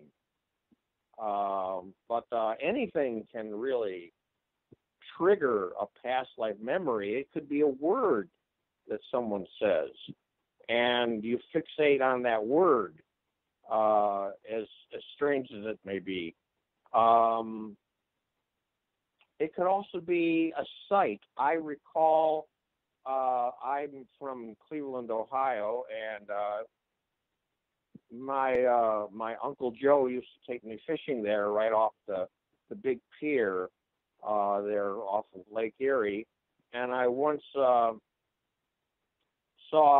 a large freighter out there, and I was telling him Of course, now I have to tell you, I was like 8 years old at the time, and I was telling him how they built it and how they riveted the ship and everything else. And my uncle tells me they don't rivet ships anymore; they weld them. And I was surprised about that. But it was just seeing that freighter going out on the water that brought up a memory of something that I had known. So you have a sight trigger there, but like I said, you have somebody might say a word. I had a really strange experience once with my boss. He said to me, "This is absolutely impossible, and I will not accept it," in regards to doing a certain project. And while he and I were going back and forth on this, I was also reliving the meeting with Thomas Andrews and Bruce Ismay, and the two realities are sitting side by side. And that trigger of the argument itself was unnerving. For a moment, you don't know who you are. And I say that reluctantly because I don't want somebody to think I'm schizophrenic. But you have those things sometimes playing out at the same time while you're going through I'll say a similar experience. So that is another trigger. Smell or taste is also another trigger. But I haven't had that too much. The only time that I can really report the smell of the shipyard was the example that I used about rust-proofing burning off of my father's muffler in his car after he had it undercoated. But other than that, my triggers are often emotional or by words. What was the date, September 1st, 1985, like for you?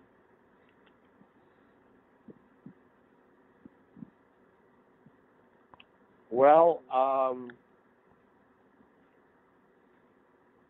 I didn't look at the newspaper at that point. I was reluctant. And I was, my mother had brought some things up to me that, about it, and kind of forced a conversation with me. And she said, "You said it broke up, but they found it intact." And I said, "No, the ship is broken up." And later on, when they went down there again and they found that the ship had indeed broken up, I teased my mother about that. But she was probably the only person in my family who was fully and totally supportive of this. And she used to ask me, "Well, why did you choose me as your mother?" And I said, "Well, I just got lucky." She was a good lady. I absolutely recall that, because September 1st, 1985 is when the Titanic was finally discovered. At what point did you know, and if we could go into this a little bit, was it just knowing, or was it the memories triggered by Thomas Andrews that you knew that Titanic, when it went down, actually basically snapped in two pieces? Well, it has to do with the emotional memory of Tommy assessing the damage to the ship, to the captain, and to Ismay. And he told them that the ship was going to break right by the engine compartment. And Bruce questioned, "How do you know so much about that?" And Tommy said, "Oh, I built the bloody ship. I know how she lives, and I know how she's going to die." And that's almost a full quote from the from the regression. So that brought up a lot as far as that memory of that argument for me. And like I said, when they later found the stern section, then I think my mother was fully convinced then that I knew what I was talking about. Did you ever recall, as Thomas Andrews, seeing the ship snap in two? Was it like the movie where, as it started to sink, the weight of it just kind of put it into two pieces? Well, the weight of it did put it into two pieces, but the way it broke is incorrect in the way they portray it. The ship started to bend outward, and then as it did, water went into the split section, and it brought the stern section over. So it folded over on itself. That's why the compartments were compressed and the steel was flayed out in what you call the box or the middle section of the ship. Now, and then it flipped the other way, of course, and then it finally broke off. Now, there's a reason for that, and that is that the ship broke right by the expansion joint, and the expansion joint was made so that the ship would remain straight and flex a little bit as it was going through the water, but always the ship would stay stable and not really bend over, to break off, but would actually bend forward. Do you recall seeing this, or do you recall hearing it as Thomas Andrews? In my regression, Thomas Andrews was already dead, and as the stern section was going down, he was holding on with etheric hands to the railing, trying to pull the ship out of the water. And so that was another, literally living an out-of-body experience. So yes, he did see the ship break that way, as he had predicted it would. I'll remind you that the Walter Lord quote that he knew ships like most men knew horses, and this was the case. So he knew exactly what was going to happen. You mentioned that you have visited the Titanic exhibit in Florida. You have mentioned that that you've seen the movie. You've been over the spot where Titanic is laying at the bottom of the Atlantic Ocean. When you start seeing artifacts from this ship, were you able to see anything that was Thomas Andrews? And did it trigger any type of emotion, or knowing that maybe a wallet or maybe a pair of eyeglasses or a letter was actually yours? What triggered something for me was they had a picture of two boots that were side by side with the legs splayed out as if there was a man lying down in the bottom of the ocean there with his feet sprayed out. And it turned out they were not shoes, they were boots. They were boots much like somebody who worked in a shipyard would wear. Now, Tommy wore boots. They used to be teased at the fact that he'd have his suit coat on, but he'd be wearing his boots.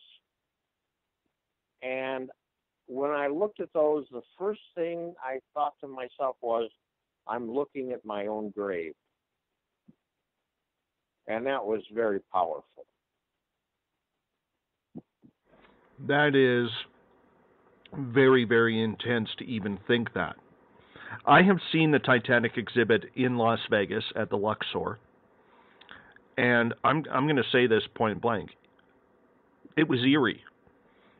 You know, when you sit there and you look in the displays where it's jewelry and it's money and it's somehow preserved letters after almost 100 years, where you can still read the writing on these letters. Mm-hmm. I mean, I could see where you walking through something like that is going to trigger all sorts of vivid images running through your head.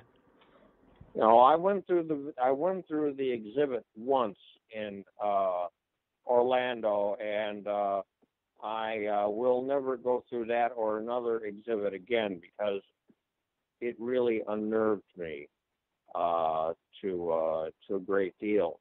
One thing that we talk about a trigger now.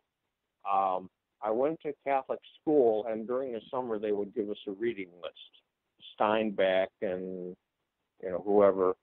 And one of the books that they wanted us to read was A Night to Remember by Walter Lord. I got 6 pages into it and put the book down, and I just was not going to read any more. That was it.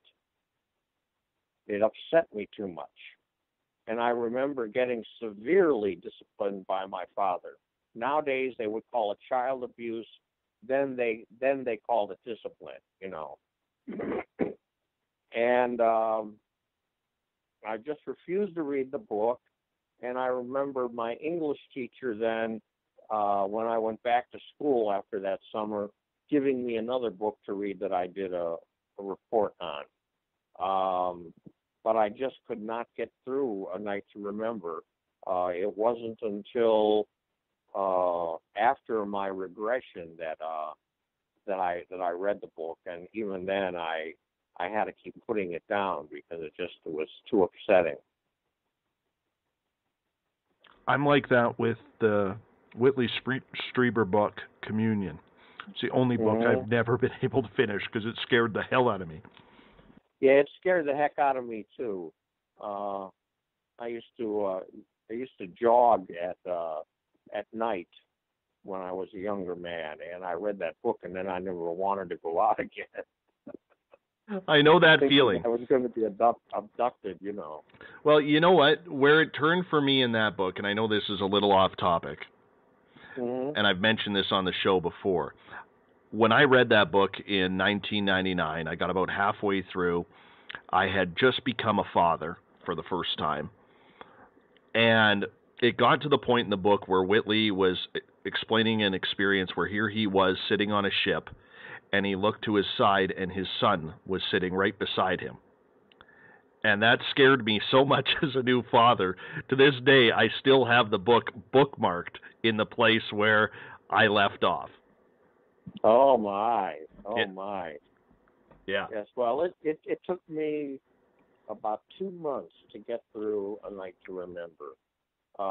Because, I would just read like maybe 15 pages, 10 pages, 4 pages at a time. And it isn't a really big book, but it was more like I just had a certain level of tolerance, and then after that I couldn't take it, but definitely when I was an adolescent there, I would not read the book, and there was just no two ways about it, no matter how hard I got hit, so that again brings up another reason why I was reluctant to come out with what I did, because I had a very strict father who was so afraid that I was crazy that he was going to beat it out of me. And I remember that he and my mother got into many a Donnybrook about that. She was always taking my side. Mm-hmm. But this is what happens. Well, you can't control what you are feeling or what you are doing. It's not your fault that you're having these reincarnated messages or visions coming through. Yes, and there is nothing that you can do about it. Since my regression, though, I have been able to put them, if not stop them, put them in their proper pigeonhole, if you want. And I've learned that I can visit that memory another time if I wish. So that is one thing that I've become. I think that if this did anything, it made me emotionally and in particular spiritually stronger, where I have much more mental discipline than I did before. So there is an advantage there that comes out of this. But also my memories are triggered by talking about it, by talking about the ship.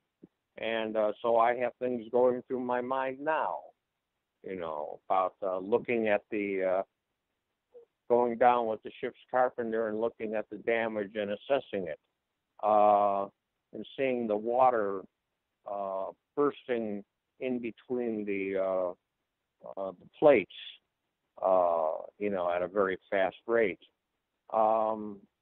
So those are things that I'm actually seeing right now as we're talking.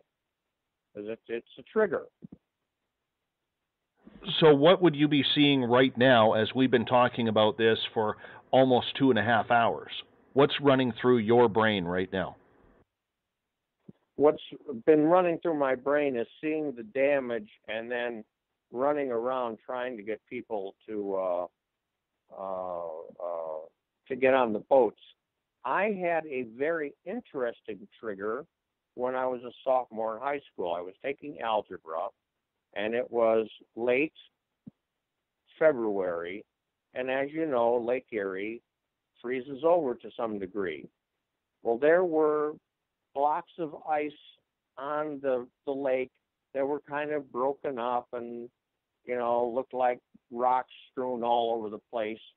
And I was looking at that, and the next thing I remember, I was being taken out of the classroom yelling, "Ladies, you can't mill about, you have to get into the little boats." And I was taken down to the principal's office, and I didn't live that one down for a long time. The kids, interestingly enough, nicknamed me the Admiral, but that, when Tommy was growing up, that was also his nickname.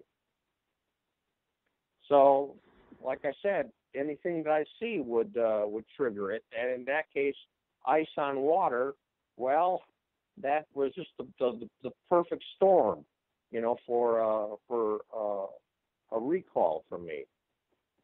So I'm going to assume you're not really a hockey fan then, with all the ice on the water. No, I'm not a hockey fan. No. Well, you know what? I think it's important that, you have an area to breathe and get this out, because holding it in, the one thing that I have learned with my own personal experiences, can be just as dangerous as bringing it out. And once again, it gets back to that catch-22 we talked about earlier. Mm-hmm. I would like to add. Well, I'm willing to talk about it to anybody, who's willing to listen as you are with an open mind. Well, with my own personal experiences and some of the experiences I've heard on this show, nothing really surprises me anymore. I can tell you that. One of the questions that I do have was when the movie Titanic came out, and I'm embarrassed to say this because I've never seen the movie. I'm just not a romantic movie kind of guy, number one, and number two, sitting 3 hours into a love story. I think I dodged a bullet with every girl I was dating back then to try and, not see that movie. But when you saw the movie, obviously you would have been drawn to it and compelled to see it. Was the movie very realistic from what you have learned as Thomas Andrews, or was it a lot of Hollywood filler? It was a lot of Hollywood filler. I will tell you one thing that was very interesting. I told my then wife, when they had gone over the, when they had kind of switched from the ship being underwater to being above, and being new, the first thing I said to her is, that model that they're using is too small. And I said, Titanic was bigger than what you're seeing on that screen.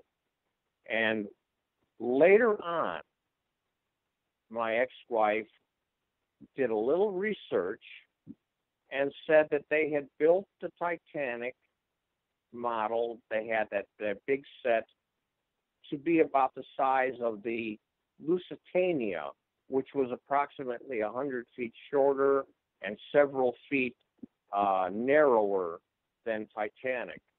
So right away, I was able to recognize that those weren't the right proportions for that ship. So that was my experience of the movie. On that note, we are going to hop out for a break here at the bottom of the hour. We are talking Titanic and the reincarnation of Thomas Andrews through William C. Burns. Author William C. Burns can be found at williamcburns.com. You're listening to Barnes. Oh, my goodness. This late in the show, and I'm making that error. William C. Barnes. Barnes, BARNES.com. I apologize about that. It's late. That's all right. It's late. You know, you got to forgive me. The night sky is coming through. That's right. You're listening to Spaced Out Radio. I am your host, Dave Scott. Apparently, I need to learn to read my own writing, and we'll be right back. Are you an experiencer? Have you had run-ins with strange creatures you can't explain? ETs, Dogman, Bigfoot, werewolves? They're enough to scare the daylights out of anyone. Hi there. I'm Butch Witkowski from your Cop. And on the last Monday of every month, you can listen to me and the host, Dave Scott, talk about the weird and the strange being reported on Spaced Out Radio. I'm going to bring my investigations and sources, you bring your experiences, and we'll figure out the rest together. Strange Days on Spaced Out Radio. Come tune us in at spacedoutradio.com. Are you interested in advertising on Spaced Out Radio? Head to our website at spacedoutradio.com and click on our advertising tab. There you will find an assortment of ways you can get your product out there with us. From the radio, commercials, to banners, to social media. Have a product you'd like our host to endorse? We can do that too. Visit spacedoutradio.com for more details. Visit purpleplates.com today. For over 40 years, the Purple Energy Plates have been delivering amazing results for their many customers. Inspired by the great genius Nikola Tesla, the harmony, healing, and energetic effects of the plates have proven over and over to be beneficial and often miraculous to thousands of customers. With their money-back guarantee and the many benefits, how can you afford not to get one? Check their site for daily specials and choose from their many energy products. You won't be sorry. Right here, this is where we divulge the fruit of our research. Here on the Webster Phenomena every Saturday night at 8 p.m. Pacific, 11 p.m. Eastern on Spaced Out Radio. Attention Spaced Out Radio listeners, for only $5 a month you can join Spaced Out Radio Space Travelers. Your membership at spacedoutradio.com will give you access to private fan area on the website, get you a monthly newsletter, draws for monthly swag, and a whole lot more. Sign up today to become a part of the Spaced Out Radio experience. Strange creatures lurking in the night, the sounds of wood knocking in the forest, odd happenings right out of a fictional world. These are the reports I love. Hi there, this is author Ronald Murphy, and I would love it if you join me and Spaced Out Radio host Dave Scott the second Wednesday of every month on our journey into the unknown land of cryptozoology at spacedoutradio.com. From Mothman to Frogman and everything in between. Hey, they don't call me the crypto guru for nothing. Greetings and salutations, space travelers, from the Chronicles of the Unknown team. What is Chronicles of the Unknown? I keep hearing about this thing. It's a new paranormal reality TV show based right here in beautiful British Columbia, Canada. Follow our team as we uncover claims of activity on the Caribou Gold Rush Trail. You can also follow us here every third Monday, where two members of our team will be available to answer your questions. We'll give you some equipment updates and some of our experiences on the road, right here on Spaced Out Radio. Did you know that Spaced Out Radio runs 7 days a week? Hi, it's James Tyson from Spaced Out Weekend. Every Saturday and Sunday night, starting at 9 p.m. Pacific, midnight Eastern, you can join me and my guests for some great chatter about what's going on out in the universe, or even in that dark part of the basement you really don't want to go back into. Well, let's find the answers to your experiences together. So come on up to Uncle Jimbo's cabin on the weekend. For more information, look us up at spacedoutradio.com.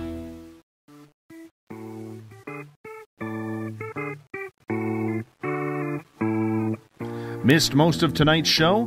Don't worry, you didn't miss a thing. You can head to our website, spacedoutradio.com, and download our archives for free. And don't forget to get your Space Travelers membership today. Now, back to tonight's show.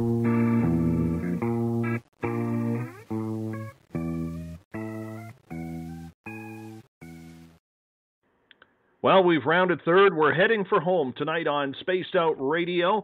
Tomorrow night on the show, Samantha Mowat will be back. The ET Experience with Samantha Mowat is aired the second Tuesday of every month. Audience participation required, as Samantha will go through how you can tell you're having an ET experience, what it goes through. Is it positive? Is it negative? Samantha will break it all down tomorrow night on Spaced Out Radio. Remember, you can follow us on Twitter at Spaced Out Radio. Give our Facebook page a like, Spaced Out Radio Show. On Instagram, I can be followed at Dave Scott, SOR. Our YouTube channel, subscribe to it to listen to our archives, is Spaced Out Radio Show, and our new look website is spacedoutradio.com. If you haven't been to spacedoutradio.com, we've made a heck of a lot of changes, making it way more user-friendly. You'll hear our great music from our guitar god himself, Ron Bumblefoot THAL, formerly of Guns N' Roses. He's all through the website, and you can click on his banner to check out his albums and rock videos as well. You can check out the SOR Spacewire by our news director, Eric Markham, who has news stories up every day. You can check out our blogs and our writings from a bunch of talented writers, including myself. You can join, if you're a part of a paranormal, UFO, or cryptid group, the affiliation page. Let us know why you would like to be endorsed by Spaced Out Radio. And for just $5 a month, just $5, you can join the SOR Space Travelers Club. You get a private section on the website, a monthly newsletter. We're going to give you private group interviews with special guests. And every month, you are included in a special prize draw for Space Travelers and Space Travelers only. It's just $5 a month. Sign up today. Want to thank everyone listening in on the SHR Media Network, on Facebook at UFOria Chronicles, Chronicles of the Unknown, Forest Moon Paranormal, and our flagship chat room, the SOR Space Travelers, along with the packed house sitting in the Space Travelers, make that the Spreaker chat room on Spaced Out Radio Show following this show live. Good to have you all with us tonight. Tonight we are talking with William C. Barnes, his website, williamcbarnes.com. He's not only a fantastic author, but he is also the reincarnation of a gentleman named Thomas Andrews, who helped design the Titanic and went down with his beloved ship. Bill, thank you so much for being with us tonight. It's been an absolute pleasure to learn of your experiences. Oh, I've had great fun talking to you. Well, I'm glad, and I hope we can do it again if any further information comes up regarding the subject. Do you ever get tired of talking about the Titanic because you're so engrossed in it? Every once in a while, I just want to put it aside and just go on and be Bill, because there's much more to me than just Thomas Andrews. I look at it that I almost look at Thomas Andrews as a third person, and that's why I will refer to him as Tommy in the third person, because I figure that, he's gone. And I'm here, and I'm in a new life and a new experience. So I spend a good deal of time away from it. But I'm always willing to talk about it, especially to someone such as yourself. Have you ever had any types of lucid dreams or anything along those lines where you've actually been able to sit down and talk with Thomas Andrews himself? I had one dream when I felt that I was Thomas Andrews and that I was looking at him in the mirror and I was seeing my face and his face at the same time. And that was very lucid. Do you remember the conversation?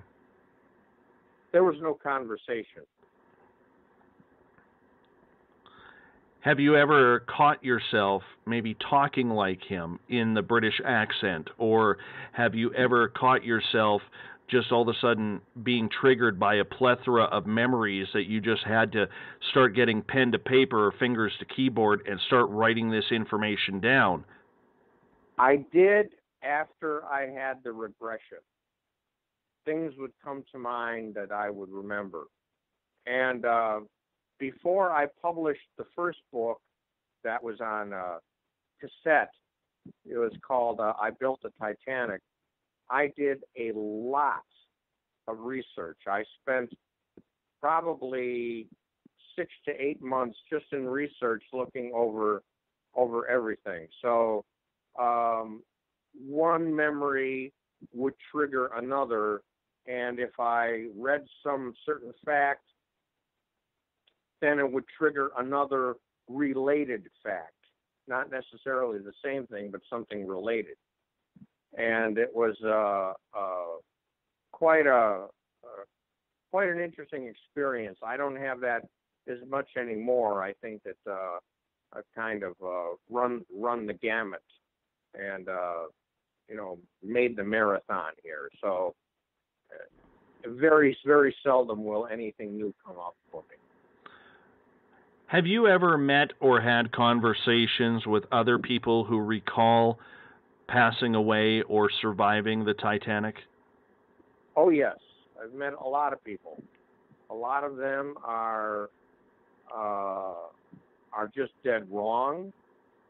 But then there have been a couple of people in my life who really impressed me. One was a woman, she's now passed on. Her name was Pamela Sayer, and Pamela was Tommy's mother. And she and I would sit down at times, and we would talk about the family. And one of the funny things about his mother is that she'd get into a fit, she'd be angry, and she would send the help out of the kitchen, and she'd take a broom and break everything. And that was how she worked out her. It was very unusual, but that's how she worked out her frustrations. And we talked about that, and I said, yes, and I remember you going out the door and my sitting on the stairs saying, out for more crockery, Mama? So, out to buy more crockery. So we would have talks like that, and I would remember a little bit more about my life. At one point, being at an organization and finding a kitty that was hiding and being asked to take the kitty home. I later found out, after she and I had that discussion, that it indeed did happen, that somebody had recorded it in a history notation.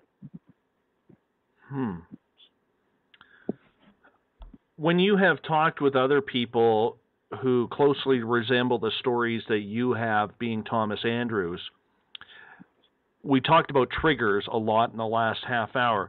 Would this trigger different visions or new visions towards you, where you two could basically have a conversation, say, hey, do you remember the light swaying or the chairs starting to roll backwards as the ship started to take on an arcing angle or anything like that? Well, most of the conversations that I had like that were with Pamela. And like I said, they were about family-related issues. And she even brought up a situation that had happened to me while I was passed on. And she, as a helpful spirit, was trying to help me work out my angst and my anger while I was on the other side. And she, would use the term that she would just tell Tommy in the afterlife that there just aren't enough tears, and you have to reconcile this to some degree. And I don't remember that, but she did, and brought it up often. Would you ever consider writing another book about the Titanic or your experiences on that boat in your previous life? Or do you think, lack of a better term, no pun intended, that ship has set sail? That ship has set sail. Yes, I would not. I believe that on the website, williamcbarnes.com, I really let my hair down and went through some things. I've even said, I may be dead wrong about this, but this is how I see it. This is how I remember it. And I really think I've wrung the sponge out, so to speak, as far as getting any new information or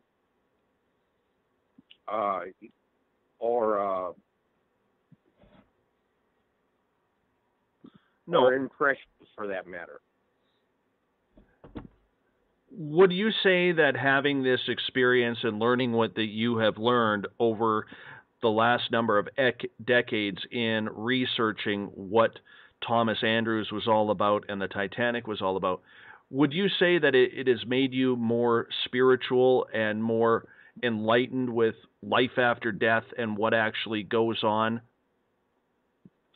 Oh, absolutely. In fact, I think it's the fact that I had these experiences that I was able to write the other books that I mentioned, The Legend of Running Brook. It opened up in me, without sounding like I'm bragging, but it opened up in me a great deal of spiritual wisdom, and wisdom for everyone. The Legend of Running Brook is a coming of age story. It's about a young man who seems to have no choices in how his life is going, and he has to learn that he actually does have choices, but it's not the way that he thinks it is. It was done with within the context of a fictitious Native American tribe. In fact, there are two tribes that are involved in this that help him along his journey. And I have been told by anyone who's read it that the book is very easy to read, and they often think to themselves, I should have started to read the book earlier because I can't put it down, and now it's late at night. So it's that interesting. I think it's one of the best things that I've done. And so you have Thomas Andrews, A Past Life Memory, and you have The Legend of Running Brook, Heyoka, and Redemption. Redemption is actually the sequel to The Legend of Running Brook, Heyoka. And then we have the audiobook, My Life and Death. What is your opinion now, looking back on things, of what happens when we die? I think that when we die, we are taken to a place where we're allowed to rest, and then we begin a review of our life and make plans for the future. I believe we choose our parents. I believe that we choose where we want to live and why, and Of course, if you look at some places in the world, you'd wonder why you'd want to pick that. But it depends on what a person wants to learn in that particular lifetime. I also think that there is a matter of creating one's own environment. One medium once portrayed my mother as living in a small cottage and having a very large garden to tend to. And this was exactly something that my mother would talk about to me, that she wished that she could live in a cottage and tend a great big flower garden. So it seems that you can create that for yourself when you're over on the other side. A lot of people still fear death and fear the unknown of what is happening. What makes you convinced that the soul continues on, including in reincarnation? Well, I think it was my experience itself that assures me, you know. I mean, one can take a cavalier attitude towards it and say, well, if there isn't a life after death, it's not going to matter anyway because I'm not here. But on the other hand, there is life after death, and I know it simply because of my experiences. This could not have come about without my having lived before and having died before. Do you still understand people's fear with death, looking back on it? Yes, I do. I don't think that anybody, even people who believe in life after death, I mean, we want to stick around as long as we can. That's normal. But I do understand people fearing death, but I think they're fearing it for the wrong reason. And that is that it's been my experience that the people who fear death most are the ones who, well, to put it prosaically, who thump the Bible the most, because they fear that whatever they do is not going to be good enough to get them into the graces of God, and they don't realize that God lives within them and we live within God. And so there is always that connection, and that you're always going to be drawn towards God, and there is nothing to fear. You're not, going to drop off into purgatory or anything else. You're going to go into the arms of God. And a lot of religious traditions just, teach hellfire and brimstone, and rather than talking about the love of God and the love of Jesus, and people then will tend to concentrate on the hellfire and brimstone, and I believe that makes them very afraid. Have you ever discovered any other past lives that you've had? In the book, The Legend of Running Brook, I believe that is a roundabout, not an exact, but a roundabout chronicle of a past life that I had as a Native American. The reason is that I did a minimal amount of research for the Lakota culture, and it was just on certain traditions that they had. But the rest, I winged it. When I wrote the book, I just wrote what came to mind.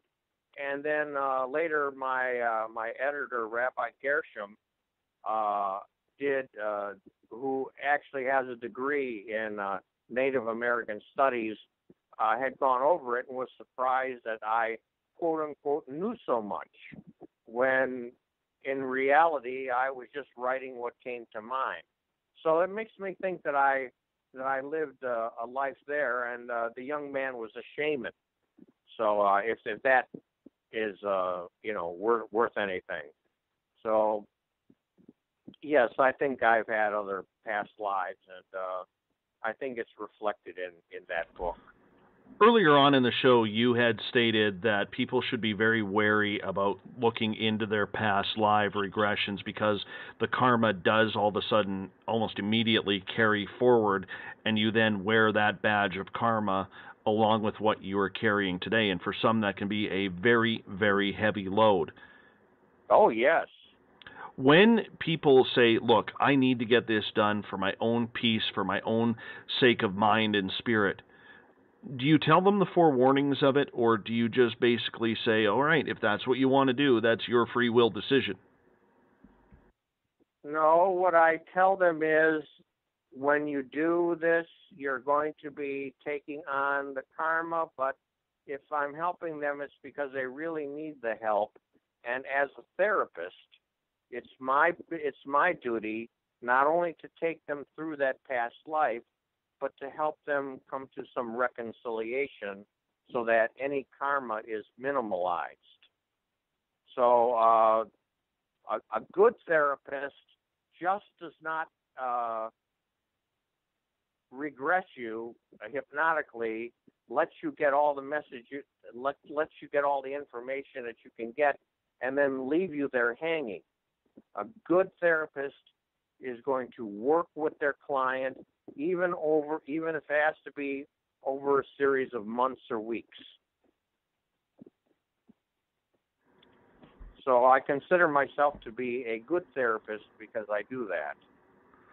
And I can understand that and I can appreciate that, but for some people, the quest and the curiosity of knowing what truly happened because they can't get these memories out of their head, they have to do it. What do you do or say to a person who has those types of memories, as vivid as you have had with Thomas Andrews?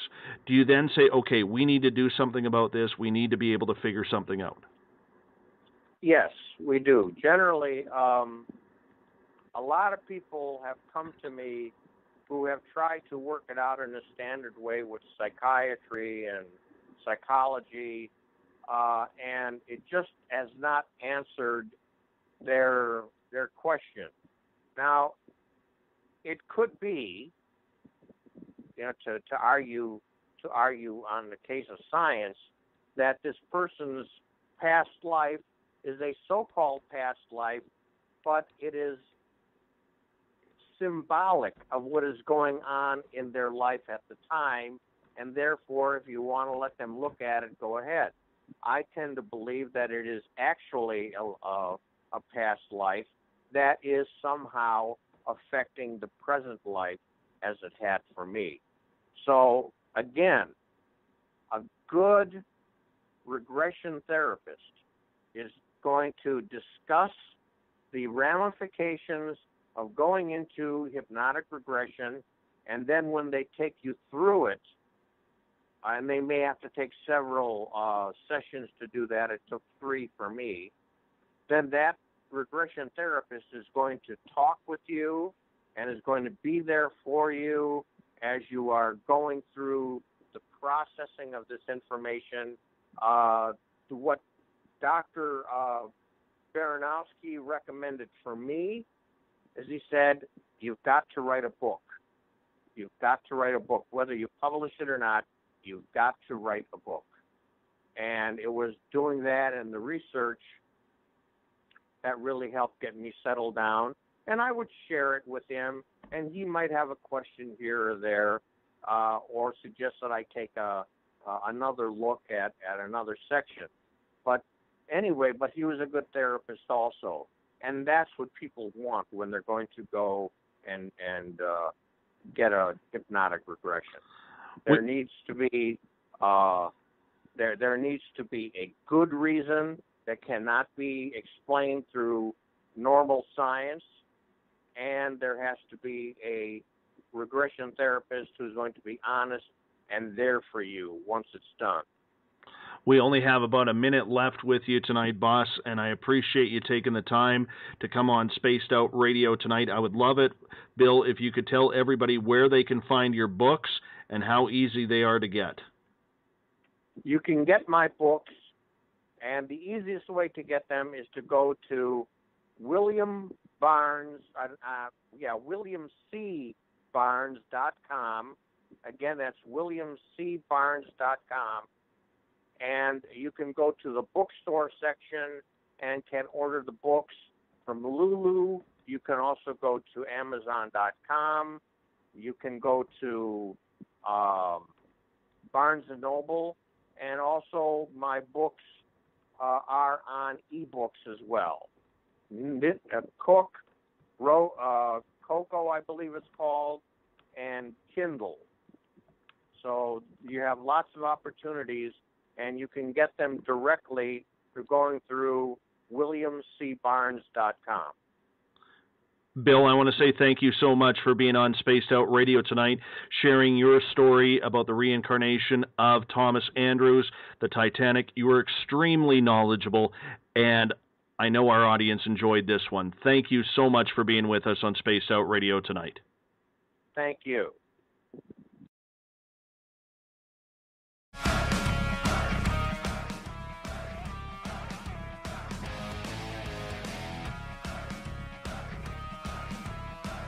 I want to thank William C. Barnes for being on Spaced Out Radio tonight. Tomorrow night, we step back into the ET field. Samantha Mowat will join us tomorrow night. The ET Experience with Samantha Mowat. It comes on the second Tuesday of every month. And, of course, she's going to help us teach you what's going on in your life when it comes to extraterrestrial contact. Thanks you so much for tuning in if you're listening in on the SHR Media Network, over in the Space Out Radio chat room on Spreaker, on Facebook, in our flagship SOR Space Travelers, along with Force Moon Paranormal, UFOria Chronicles, and Chronicles of the Unknown. Remember, you can follow us on Twitter at Spaced Out Radio. Give our Facebook page a like, Spaced Out Radio Show. On Instagram, I can be followed at Dave Scott SOR. Subscribe to our YouTube channel, Spaced Out Radio Show, and our website is spacedoutradio.com. Don't forget, for just $5 a month, you can join the SOR Space Travelers. Check out our website. We got some great reading materials on the blog, as well as the SOR Space Wire by our news director, Eric Markham. Good to have you with us tonight. It's always a good time to broadcast with you live. Our guest website is williamcbarnes.com if you want to check out more about his reincarnation of being on the Titanic. What a great story indeed. Our music man is the guitar god himself. The music man, the myth, the guitar legend, Bumblefoot, formerly of Guns N' Roses. He loves this show. He loves being a part of you. Check out his music by going to spacedoutradio.com and clicking on the Bumblefoot banner. We love having Little Brother Is Watching opening up this show. Mr. Bumblefoot's going to take us home right now. Good night.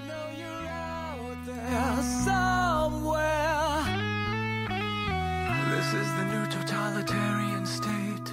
1,000 eyes are waiting for you to break. Stay in line, don't make a mistake. We're watching. We watched you